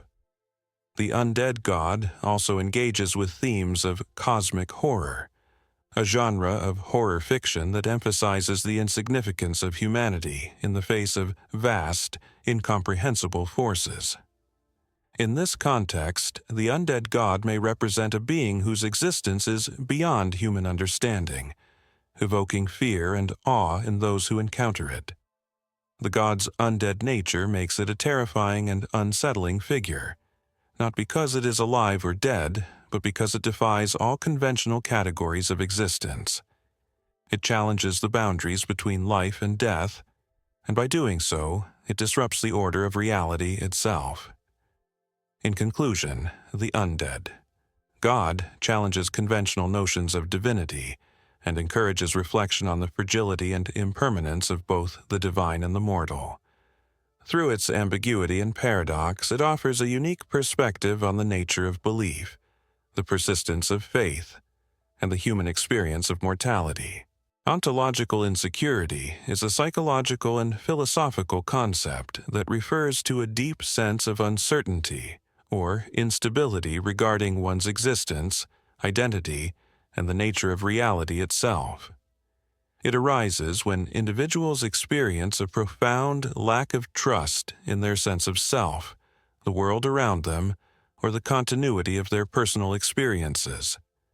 This insecurity can manifest as existential anxiety, feelings of alienation, or the fear that one's understanding of the world is unstable or unreliable. The term is often used in existential philosophy, psychoanalysis, and social theory to describe how individuals cope with the fragility of their identity and existence. The concept of ontological insecurity was popularized by the psychoanalyst R.D. Laing in the 1960s, particularly in his work The Divided Self, where he explored the relationship between the individual's internal world and their external reality. According to Laing, ontological insecurity occurs when an individual's sense of self is fractured or disjointed, leading to a feeling that their existence is not grounded in a coherent and stable identity. This disconnection can be caused by various factors, such as traumatic experiences, mental illness, or a failure to form secure relationships. People experiencing ontological insecurity may feel disconnected from their own bodies, emotions, and thoughts, which leads to confusion and a sense of isolation. Laing argued that ontological insecurity could arise in childhood when an individual does not receive consistent emotional support or validation from caregivers. If a child's sense of self is not nurtured and affirmed, they may develop an unstable sense of identity, unable to distinguish between themselves and others. This can create a feeling of fragmentation, making it difficult to trust in one's perceptions or to maintain a sense of continuity in life. As a result, the individual may struggle to form secure attachments, and their interactions with others can feel foreign or threatening. Ontological insecurity can also be understood in a broader existential context, where individuals feel a sense of disorientation in relation to the world as a whole. In this view, ontological insecurity is a response to the human condition and the realization of life's inherent uncertainties and ambiguities. Existential philosophers such as Jean-Paul Sartre and Martin Heidegger have discussed the tension between individual freedom and the responsibility of shaping one's own identity in a world that is constantly changing. The anxiety that arises from this awareness is a central theme in existential thought, where the sense of being in the world is seen as fluid and contingent rather than fixed and secure. This existential uncertainty can be particularly acute in the modern world, where rapid changes in technology, culture, and social structures lead to a sense of dislocation. As individuals are increasingly exposed to competing worldviews, shifting identities, and fragmented social systems, the traditional markers of stability, such as family, religion, or community, may no longer offer a sense of secure grounding. Ontological insecurity, in this sense, is tied to the breakdown of these stabilizing forces and the difficulty of finding a coherent and meaningful identity in an uncertain world. Social theorists, especially those influenced by postmodernism, have argued that ontological insecurity is a defining characteristic of contemporary life. In a globalized and fragmented society, individuals often face multiple, conflicting narratives about who they are and what their purpose is.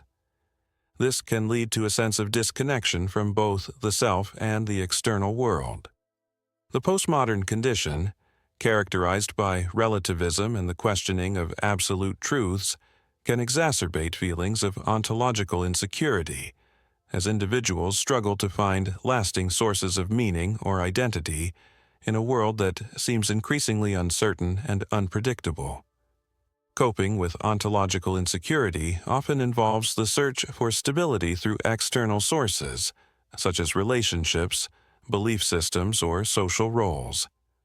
However, these external sources may not always provide the lasting security that individuals seek, leading to further anxiety and existential crisis.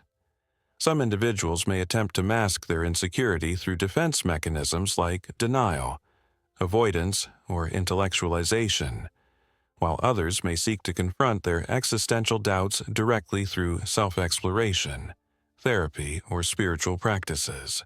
The paradox of freedom is a concept in philosophy that explores the tension between the desire for personal freedom and the constraints that come with living in a social, structured world. It suggests that true freedom may be impossible or contradictory, because in order to live in society, individuals must often surrender a degree of their autonomy. The paradox emerges from the realization that while we seek freedom from restrictions, we also rely on social structures, laws, and norms to live in a functioning society.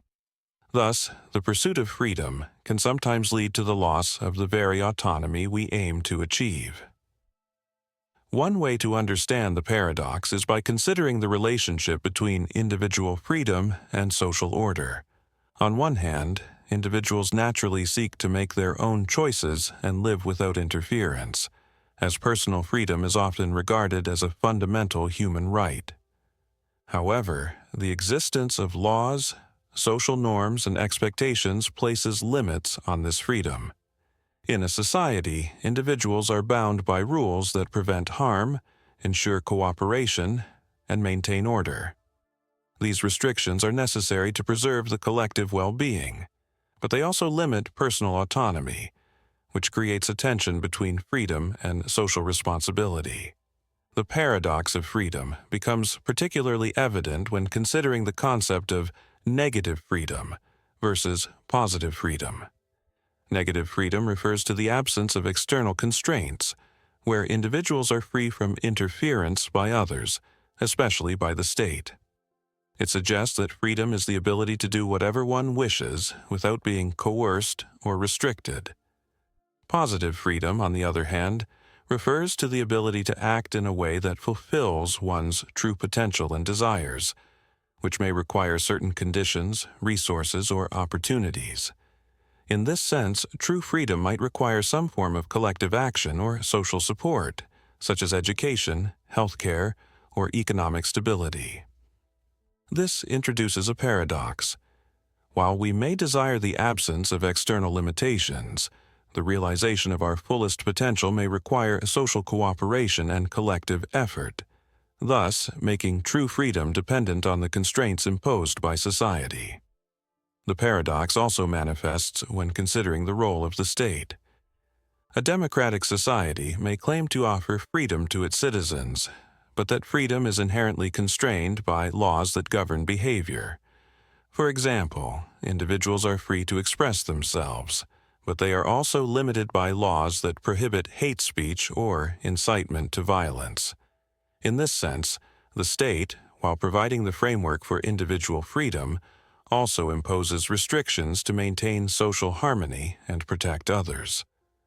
The tension here is that the very institution designed to protect freedom, the state, can also restrict it in the name of the common good.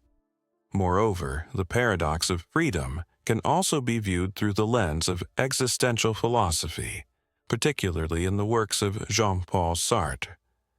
Sartre emphasized the importance of personal freedom and choice, arguing that humans are condemned to be free, as freedom is an inherent part of existence. However, this radical freedom comes with its own set of burdens and anxieties. The recognition that one is entirely free to choose and define one's existence can be overwhelming, as it also means that individuals are responsible for every choice and its consequences. The paradox here lies in the tension between the freedom to choose and the anxiety that accompanies that freedom. Instead of feeling liberated, individuals may feel trapped by the weight of their freedom and the responsibility that comes with it. The paradox is further complicated by the role of social influences in shaping our understanding of freedom. While individuals may aspire to freedom, they are often influenced by social and cultural norms, expectations, and pressures that dictate what is acceptable or desirable. Even in societies that champion individualism and personal autonomy, individuals may still find their choices constrained by the expectations of others. In this sense, freedom may be an illusion, as people's desires and actions are often shaped by the very social structures they seek to transcend. The paradox of freedom also extends to the concept of self-limitation. Some philosophers argue that true freedom does not come from the absence of restrictions, but from the voluntary acceptance of certain limitations. For instance, personal discipline, self-control, and the ability to make choices that contribute to long-term well-being can be seen as forms of freedom. In this view, freedom is not simply the absence of constraints, but the ability to impose meaningful limitations on oneself in order to achieve higher goals or personal growth. This understanding of freedom suggests that some level of constraint is necessary to realize one's true potential and lead a fulfilling life. Quietism is a philosophical and theological concept that emphasizes inner peace, detachment, and non-action in response to the challenges and complexities of life. Rooted in both Eastern and Western traditions, Quietism promotes a form of spiritual tranquility, achieved through withdrawal from worldly desires, passions, and the ego's demands. It advocates for a passive, contemplative approach to life, where individuals cultivate acceptance of the present moment, trust in divine providence, and surrender to the natural flow of existence. In both its religious and philosophical forms, Quietism seeks to transcend the anxieties of everyday life and the striving for personal gain by focusing on inner stillness and spiritual enlightenment.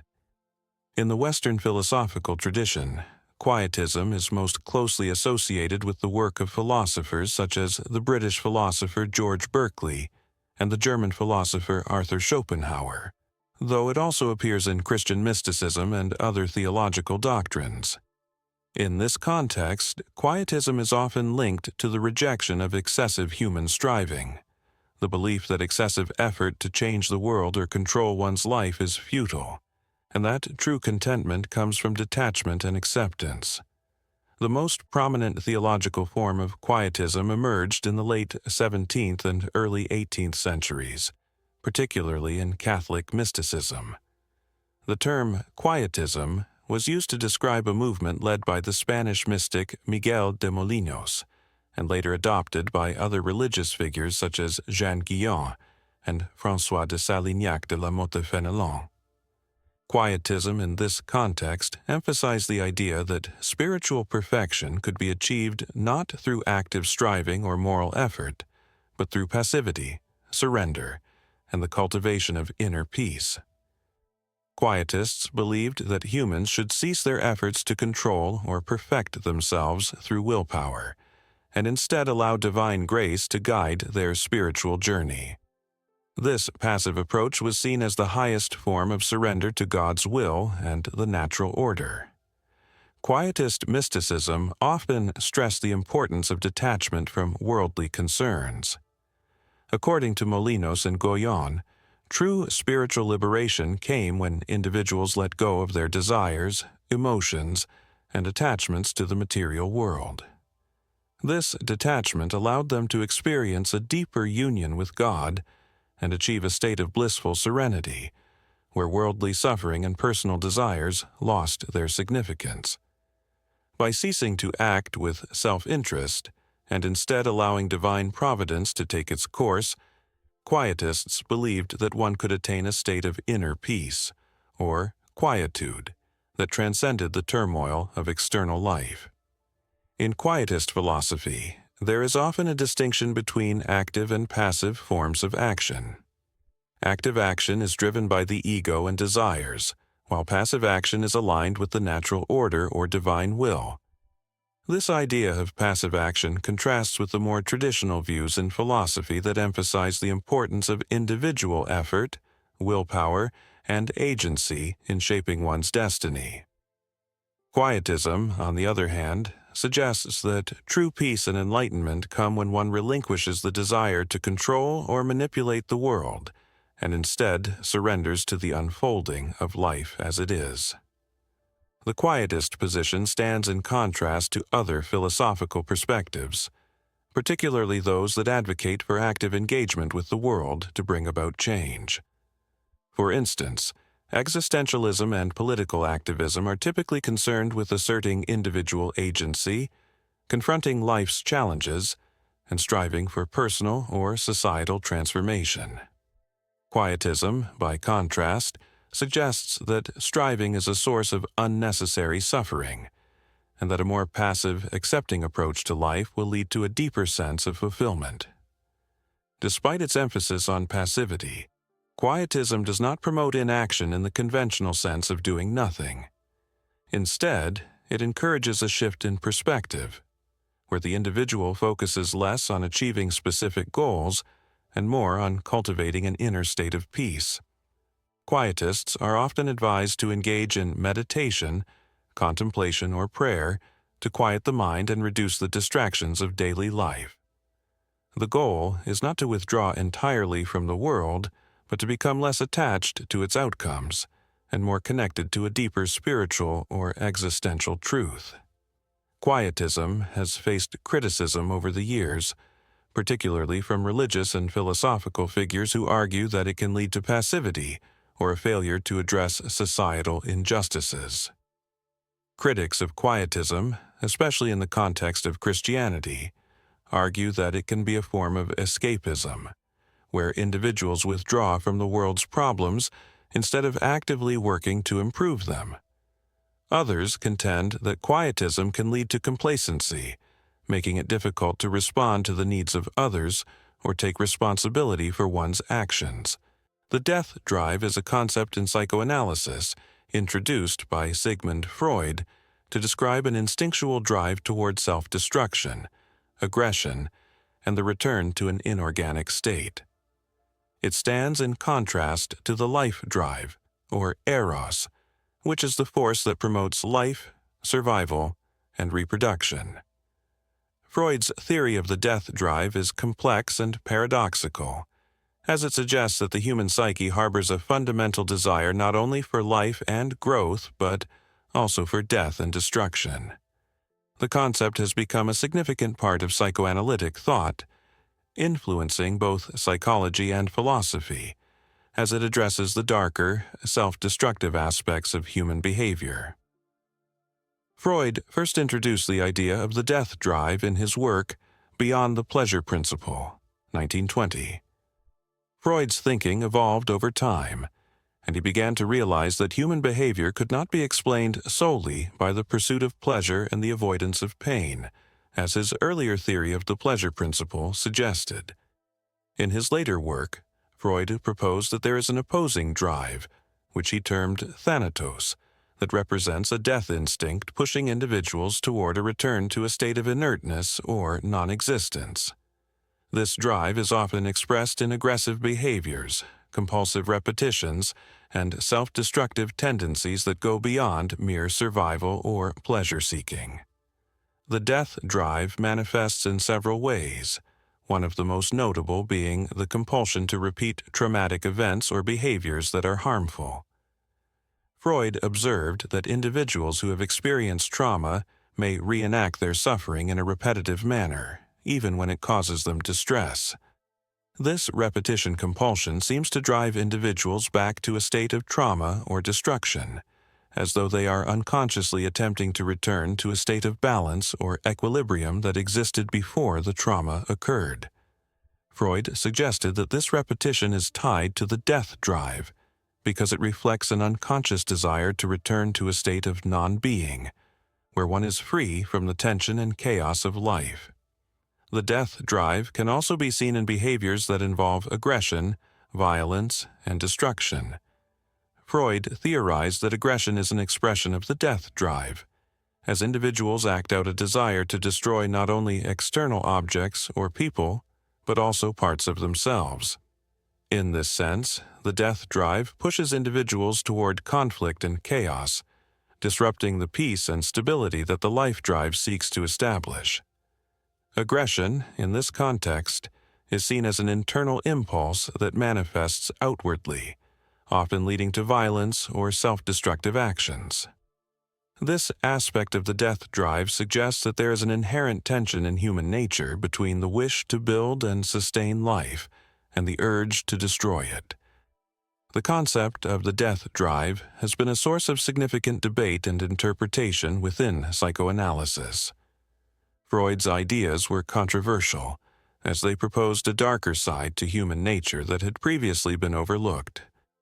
Some critics argue that the theory of the death drive is too deterministic, suggesting that it is overly focused on the instinctual nature of human behavior and does not adequately account for the role of social and cultural factors. Others have criticized the concept as being too abstract or speculative, with little empirical evidence to support it.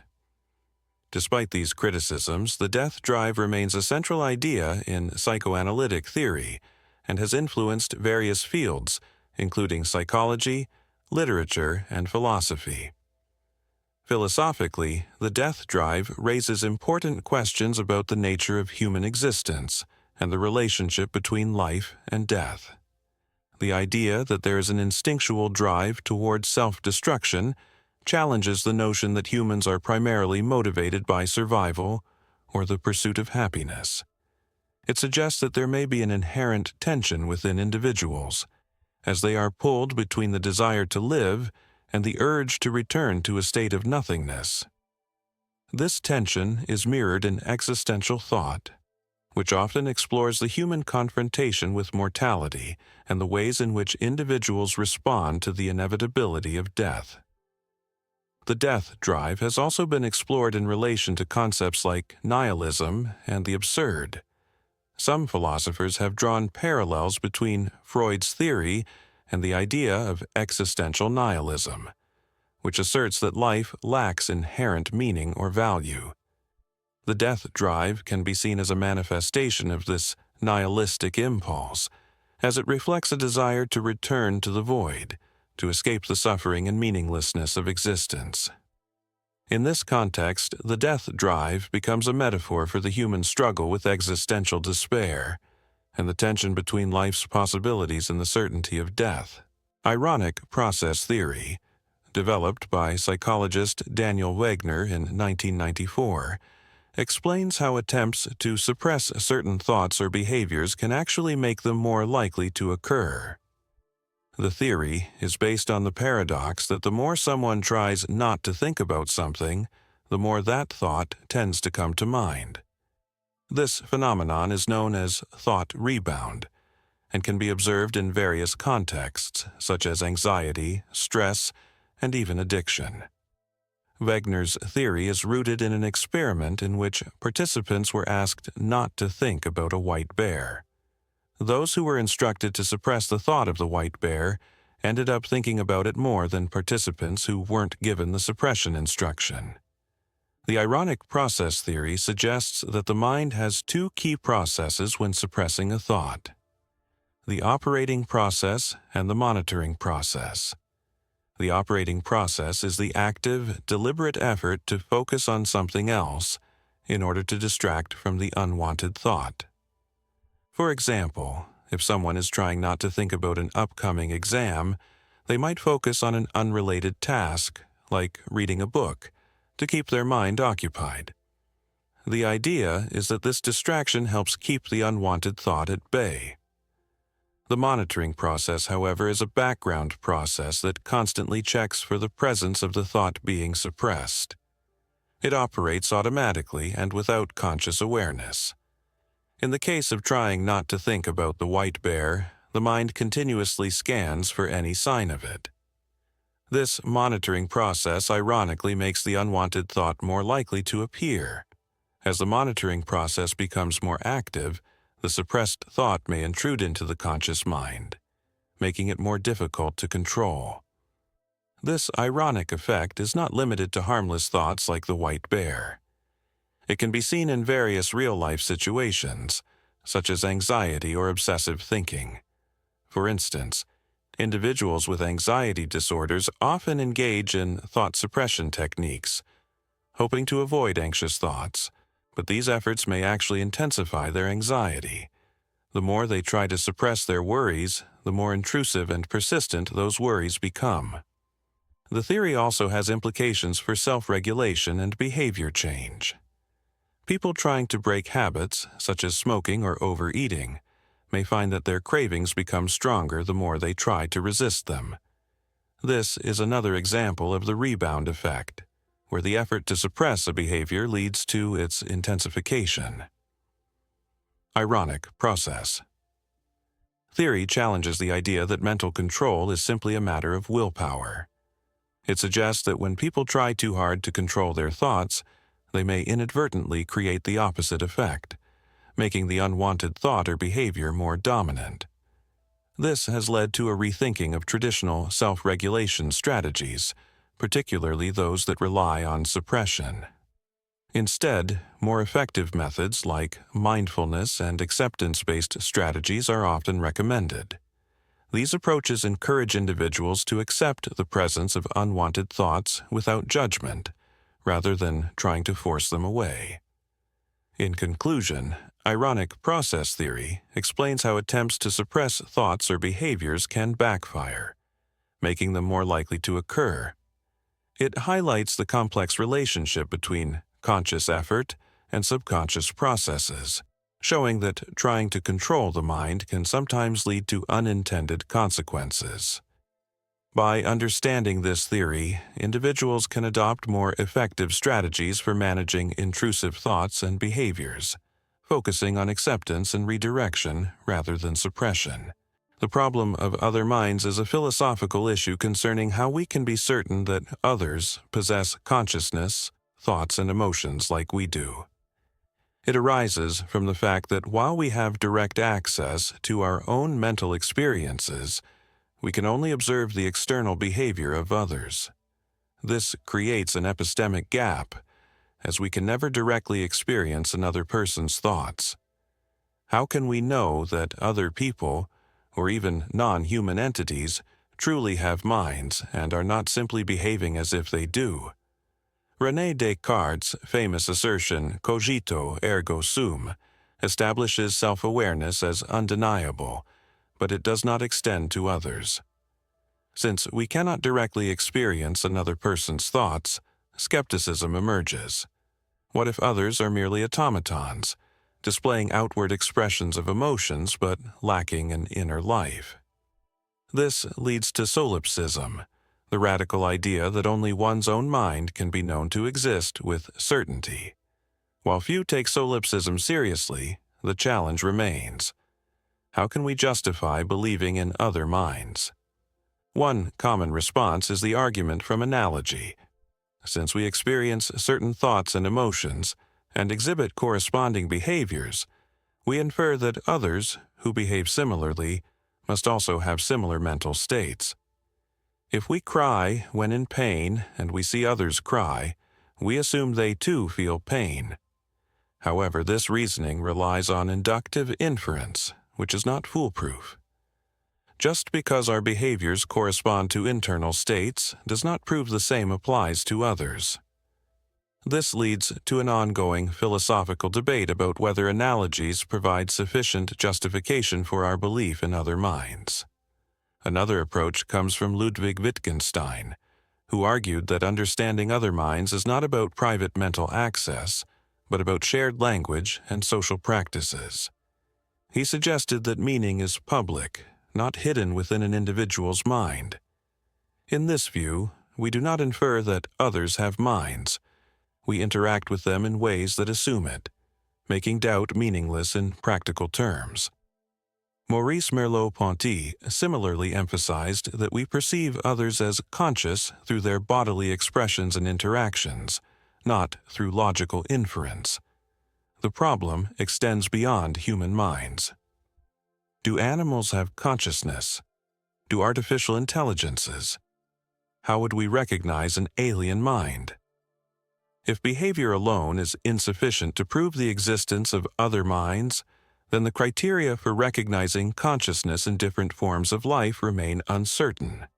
The difficulty in defining and detecting consciousness in others raises ethical questions, particularly regarding the treatment of animals and the development of sentient AI. Despite its challenges, the problem of other minds is more of an intellectual puzzle than a practical concern. In everyday life, we operate under the assumption that others have minds because social interaction, empathy, and communication depend on it. While absolute certainty may be unattainable, rejecting belief in other minds leads to an unlivable skepticism. The issue ultimately highlights the limitations of human knowledge and the complexity of consciousness, forcing us to reconsider the nature of self-awareness, perception, and what it means to be truly understood by others. Dysteleological suffering refers to suffering that appears to have no ultimate purpose or meaning, challenging the notion that pain and hardship serve a greater good. The term combines dysteleology, which denotes the absence of a final purpose or goal, with suffering, emphasizing the idea that some forms of suffering seem random, unnecessary, or even cruel. This concept is particularly relevant in philosophical, theological, and existential debates regarding the problem of evil and the nature of human existence. Many religious and philosophical traditions attempt to justify suffering by arguing that it serves a higher purpose, whether as a test of faith, a means of moral growth, or a necessary component of free will. However, dysteleological suffering directly challenges these justifications, questioning whether all suffering can truly be explained in terms of divine will, cosmic justice, or moral necessity. It suggests that some suffering is simply gratuitous, neither serving a constructive purpose nor contributing to any greater good. One of the primary areas where dysteleological suffering is examined is in Theodicy, the theological attempt to reconcile the existence of a benevolent, omnipotent deity with the reality of suffering. Traditional religious explanations often argue that suffering is either a consequence of human free will, a means of spiritual development, or part of a divine plan that humans cannot fully understand. However, dysteleological suffering raises the unsettling possibility that some suffering, such as that of innocent children, animals, or victims of natural disasters, has no justifiable reason, making it difficult to reconcile with the idea of a loving or just deity. From a secular perspective, dysteleological suffering aligns with existentialist and nihilist views that reject the idea of an inherent cosmic purpose. Thinkers such as Albert Camus and Jean-Paul Sartre argue that suffering is simply a fact of life, not part of a divine or moral order. Camus, in particular, presents the idea of the absurd, the conflict between humanity's desire for meaning and the universe's apparent indifference. In this view, suffering does not teach moral lessons or contribute to a higher purpose. It simply exists as an unavoidable part of existence. The concept is also relevant in discussions about natural suffering, particularly in the animal kingdom. While human suffering is often debated in theological or ethical contexts, the suffering of non-human animals, especially in the case of predation, disease, and environmental destruction, raises difficult questions. If suffering were designed for a purpose, why would nature be structured in a way that causes immense pain and cruelty to sentient beings that lack moral agency? The widespread and seemingly unnecessary suffering of animals provides a strong argument against the idea that all suffering is meaningful. Dysteleological suffering also plays a role in critiques of optimistic worldviews, such as those found in Leibniz's assertion that we live in the best of all possible worlds. If such a claim were true, then suffering should always serve a function. However, cases of extreme, senseless suffering, such as genocides, fatal illnesses, or natural catastrophes, suggest otherwise. This realization often leads to existential distress, forcing individuals to confront the possibility that suffering is an inherent and meaningless aspect of life. In conclusion, dysteleological suffering challenges the assumption that all pain has a higher purpose. Whether in theological debates on the problem of evil or secular discussions on existential meaning, it forces us to confront the unsettling possibility that suffering might simply be an unavoidable, purposeless aspect of reality.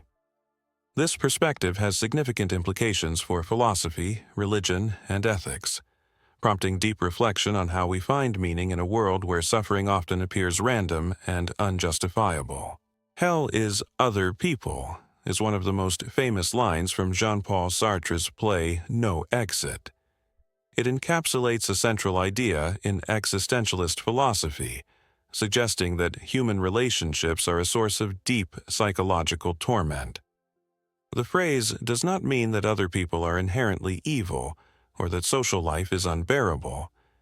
Instead, it conveys the existentialist idea that self-awareness is shaped by how others perceive us, trapping individuals in a state of constant judgment and inauthenticity.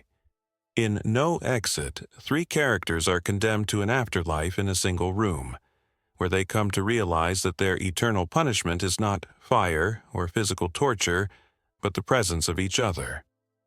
Each character desires self-definition, yet they are unable to escape the way they are seen by the others.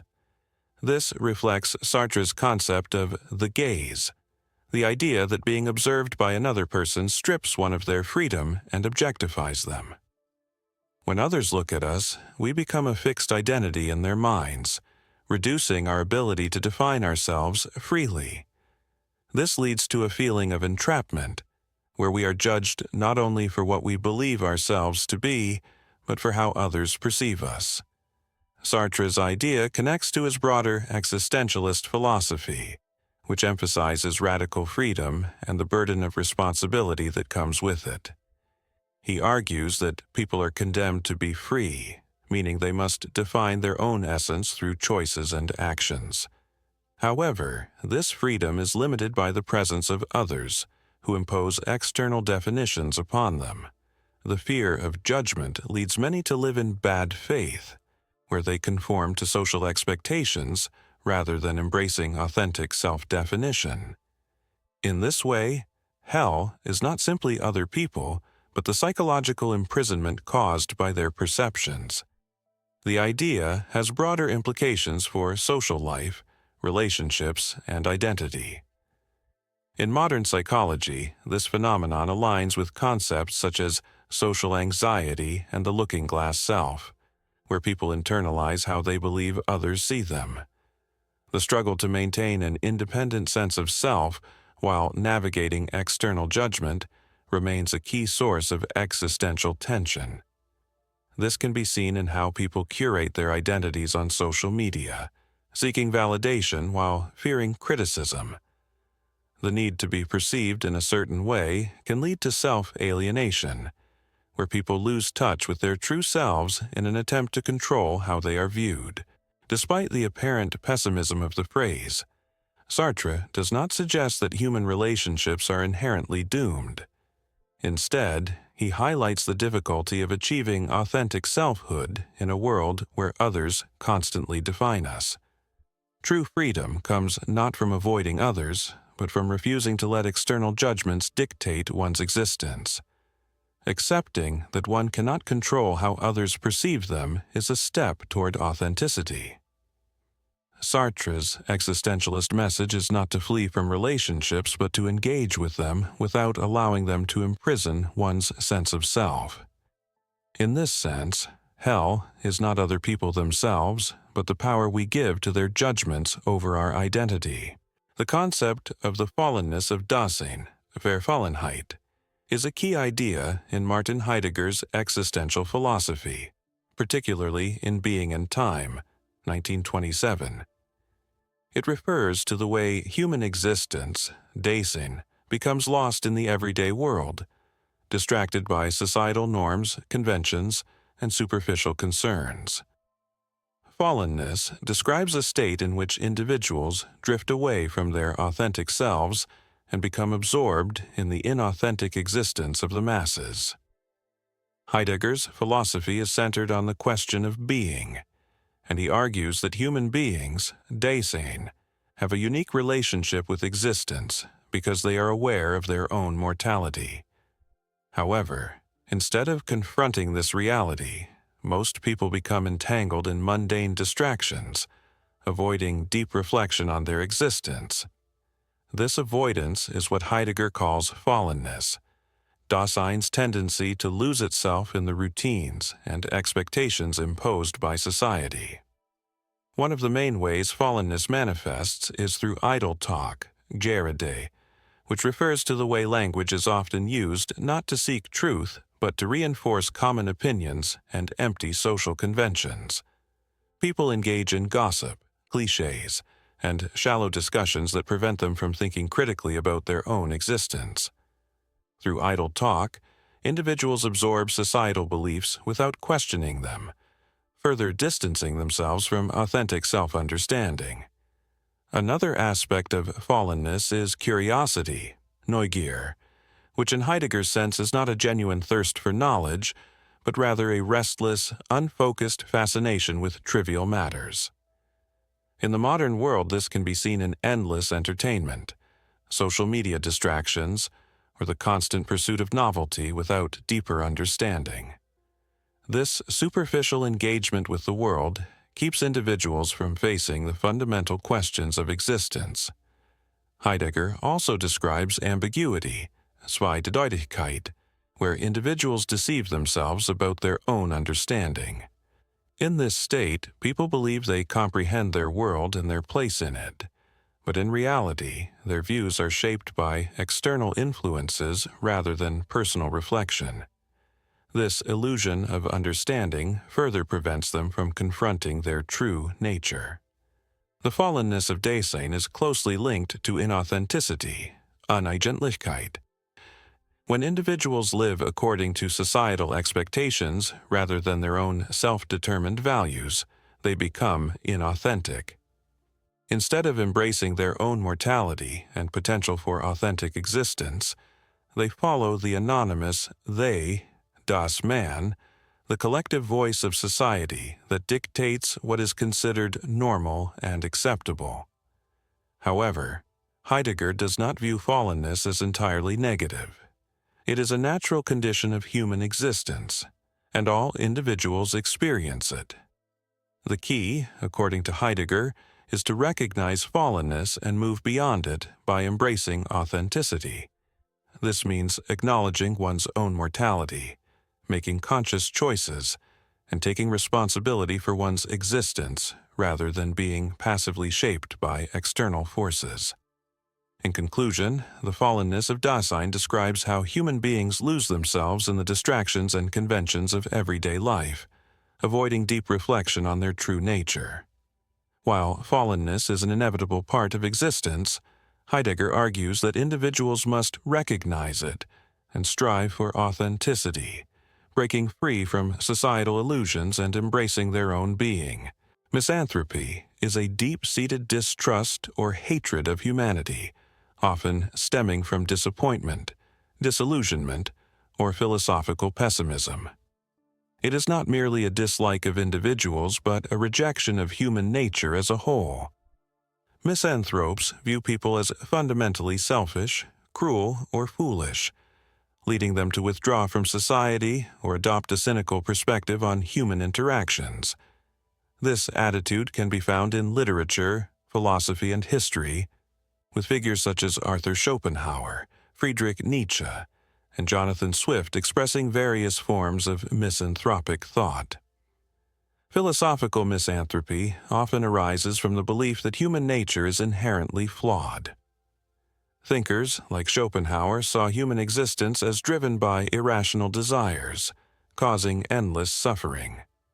He viewed humanity as incapable of true moral progress, doomed to repeat its mistakes. Nietzsche, though critical of traditional morality, also expressed contempt for what he saw as the herd mentality of the masses, believing that most people avoid self-overcoming and greatness. In literature, Swift's Gulliver's Travels presents a scathing critique of human behavior, depicting people as petty, corrupt, and irrational when contrasted with the noble, rational Houin Hems. Misanthropy can also be linked to personal experience. Many misanthropes develop their views through repeated betrayal, injustice, or observation of widespread hypocrisy. This perspective often leads to social withdrawal, as misanthropes struggle to find meaningful connections in a world they view with contempt. Some turn to isolation, seeking refuge from what they see as a corrupt society. Others engage in satire or critique, using their cynicism as a tool for social commentary. Despite its negative connotations, misanthropy is not always purely destructive. It can serve as a form of moral outrage against human cruelty, corruption, and ignorance.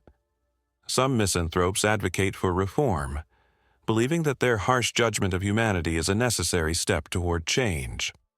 For example, environmental misanthropy critiques humanity's impact on the planet, arguing that human greed and short-sightedness threaten all life. This form of misanthropy does not reject improvement, but sees it as unlikely given human tendencies. However, extreme misanthropy can lead to nihilism, despair, or even inhumane actions.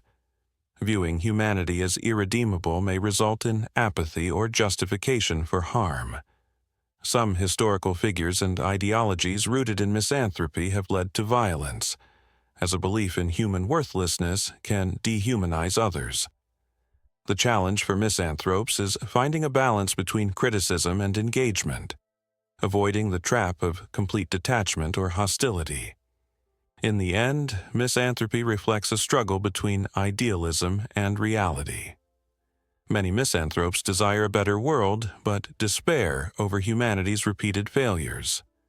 Whether it manifests as bitter satire, quiet withdrawal, or frustrated activism, misanthropy is ultimately a response to human imperfection. It serves as both a warning and a reflection of the deep disappointment that comes with understanding the flaws of human nature. Radical skepticism is a philosophical position that questions whether we can truly have knowledge about anything. It challenges the idea that human perception, reasoning, or experience can provide certainty about the world. Unlike moderate skepticism, which doubts specific claims while still accepting the possibility of knowledge, radical skepticism suggests that all beliefs could be uncertain, leading to a deep and unsettling doubt about reality itself. One of the earliest forms of radical skepticism can be traced to the ancient Greek philosopher Pyrrho of Elis, who argued that because our senses and reasoning can be deceived, we should suspend all judgments. Later, in the 17th century, René Descartes famously explored radical skepticism in his Meditations on First Philosophy. He questioned everything he believed, including the reliability of his senses, the existence of the physical world, and even mathematical truths. This led him to his famous conclusion, cogito, ergo sum, I think, therefore I am, which he saw as the only undeniable truth, his own existence as a thinking being. A key argument for radical skepticism is the brain in a vat thought experiment. This scenario, popularized in modern philosophy, asks, how do we know we are not just brains connected to a supercomputer that feeds us sensory experiences, making us believe we live in a real world? Similar ideas appear in films like The Matrix, where people unknowingly live in a simulated reality. The problem is that if our senses and perceptions are entirely unreliable, there seems to be no way to prove that the external world exists. Another famous argument is the problem of induction, first raised by David Hume. Induction is the process of assuming that future events will follow past patterns. For example, expecting the sun to rise tomorrow because it always has. Hume pointed out that this expectation is based on habit, not logical certainty. Just because something has happened repeatedly does not guarantee it will continue to happen, making all empirical knowledge uncertain. Radical skepticism has profound implications for epistemology, the study of knowledge. If we cannot be certain of anything, how can we justify beliefs? Some philosophers, like Immanuel Kant, attempted to address skepticism by arguing that while we may not know things as they are, noumena, we can still understand the world as it appears to us, phenomena. Others, like Ludwig Wittgenstein, suggested that doubt itself can only exist within a framework of accepted beliefs, meaning that absolute skepticism is impractical. Despite its unsettling nature, radical skepticism is important because it forces us to examine the foundations of our beliefs. While few philosophers fully embrace it, its challenges have led to deeper explorations of knowledge, perception, and reality. In response to skepticism, many theories of knowledge, such as foundationalism and coherentism, have attempted to establish ways of justifying beliefs despite uncertainty. In conclusion, radical skepticism questions whether we can ever truly know anything, raising doubts about perception, reasoning, and reality itself. While it presents a deep challenge to knowledge, it also serves as a crucial philosophical tool for refining our understanding of what it means to know. Efilism is a philosophical position that extends antinatalism by arguing that life itself is inherently harmful and should not continue. The term, derived from spelling life backward, reflects a rejection of existence due to the suffering it inevitably entails. Efilists believe that all sentient beings experience unnecessary pain, and that the best course of action is to prevent future life from coming into existence.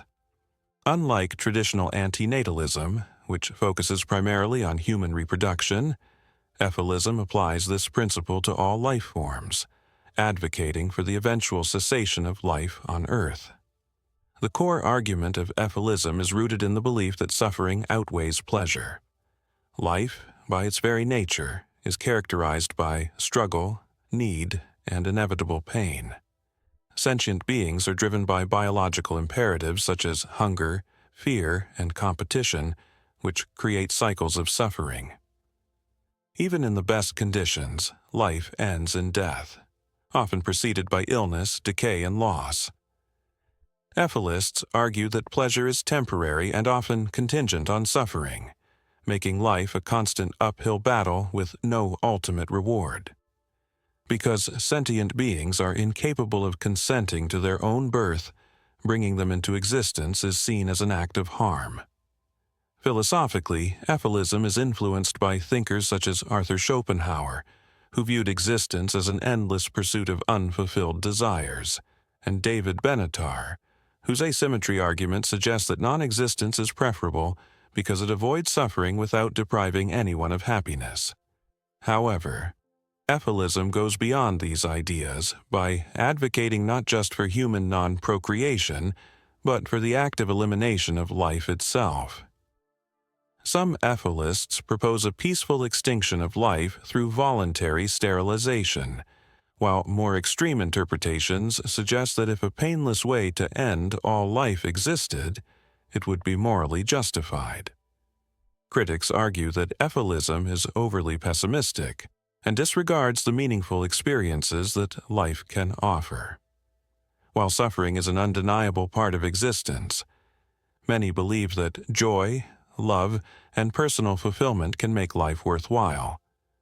Others point out that suffering can be reduced through ethical progress, technological advancement, and improved social conditions.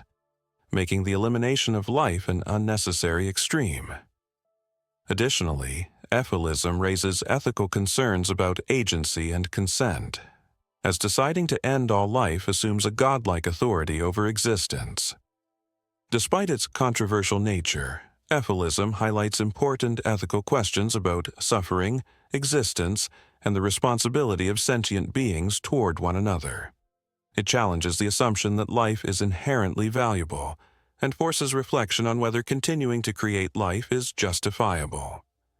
While most reject its conclusions, Efilism serves as a radical critique of the often unquestioned belief that existence is preferable to non-existence.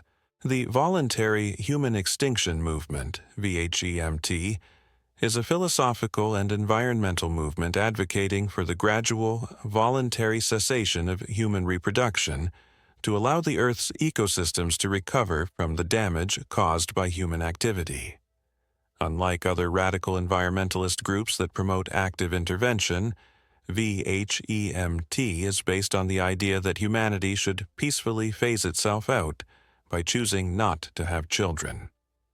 The movement was founded in the early 1990s by Les Unite, an activist who argues that human existence is inherently harmful to the planet.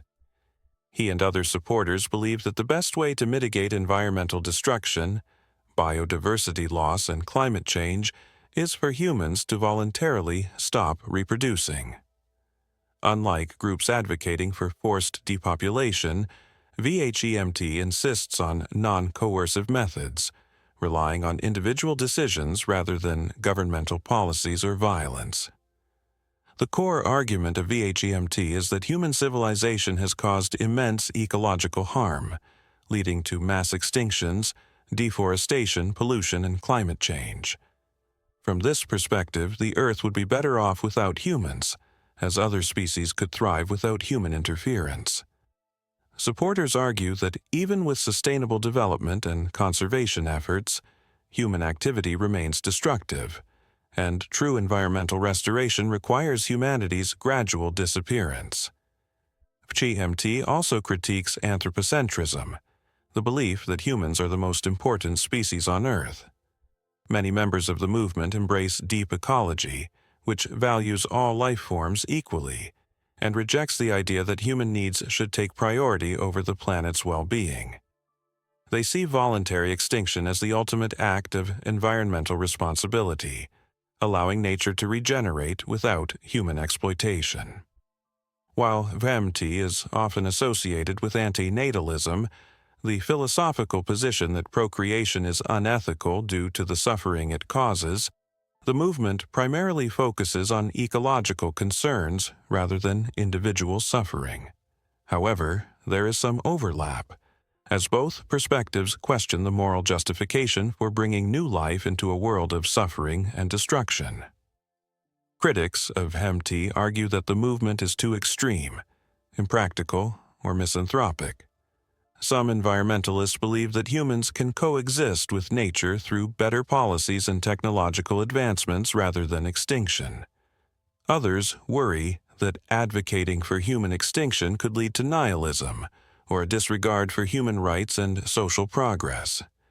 Additionally, some point out that humans play a unique role in conservation, and a world without human stewardship might not necessarily lead to a perfect ecological balance. Despite these criticisms, VHEMT remains an influential thought experiment that challenges traditional views on human existence and environmental responsibility. Though its ideas are unlikely to gain mainstream acceptance, they highlight important ethical questions about sustainability, population growth, and humanity's long-term impact on the planet. In conclusion, the Voluntary HumanExtinction movement advocates for the peaceful, gradual end of human reproduction to restore Earth's ecosystems. While controversial, it raises important debates about the role of humanity in nature and whether long-term environmental sustainability is possible with a growing human population. Whether seen as a radical but thought-provoking idea or an unrealistic approach, VHEMT forces society to reconsider the true cost of human existence. Determinism is the philosophical view that all events, including human actions and decisions, are determined by prior causes.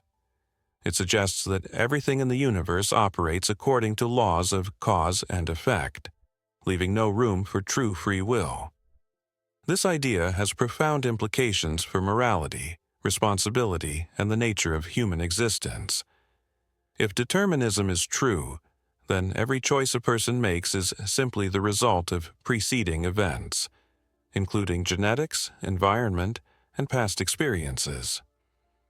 One of the earliest forms of determinism comes from ancient Greek philosophy, particularly the Stoics, who believed that the universe operates according to a rational, predetermined order. Later, during the scientific revolution, thinkers like Isaac Newton described a mechanistic universe governed by physical laws, reinforcing the idea that everything, including human thought and behavior, follows a strict causal chain. In this view, the mind itself is subject to the same physical processes as the rest of the natural world, making free will an illusion. Modern neuroscience has added to the debate by suggesting that human decisions may be the result of unconscious neural processes that occur before conscious awareness. Experiments, such as those by Benjamin Libet, indicate that brain activity predicting a decision occurs before a person is even aware of making a choice.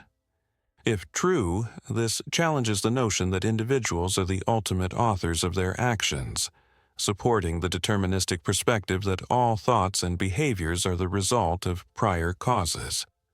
Despite this, many reject strict determinism because it seems to undermine moral responsibility. If people are not truly free to choose their actions, can they be held accountable for them? This has led to the development of compatibilism, the idea that free will and determinism can coexist. Compatibilists argue that even if our choices are determined, we can still be considered free as long as we act according to our desires and intentions, rather than being coerced by external forces.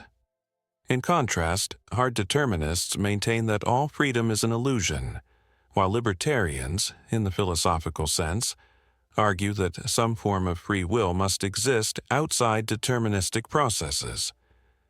Whether one accepts determinism or not, the debate continues to shape discussions in philosophy, science, and ethics. It forces people to reconsider their assumptions about choice, responsibility, and the nature of existence, making it one of the most enduring and controversial ideas in human thought. The meaning of suffering is a complex and multifaceted philosophical question that has been explored for centuries across various cultural, religious, and intellectual traditions.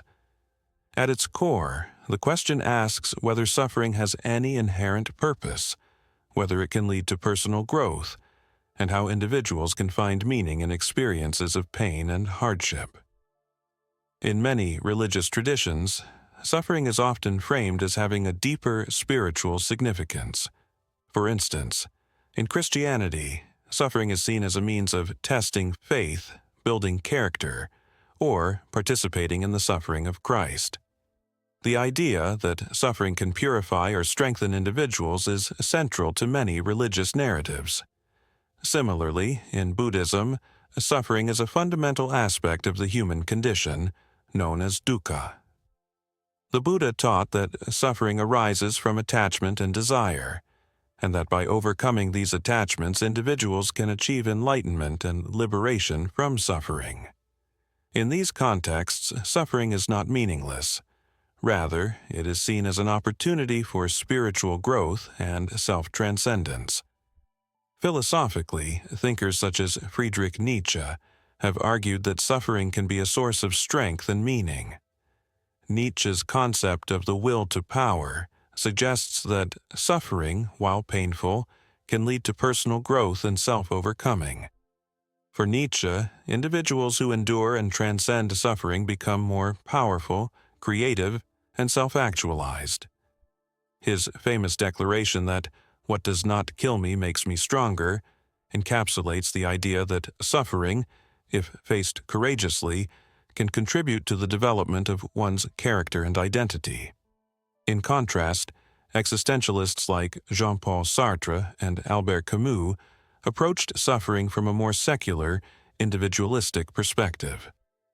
Camus, in his concept of the absurd, argues that life itself is inherently meaningless, and suffering is a part of that absurdity.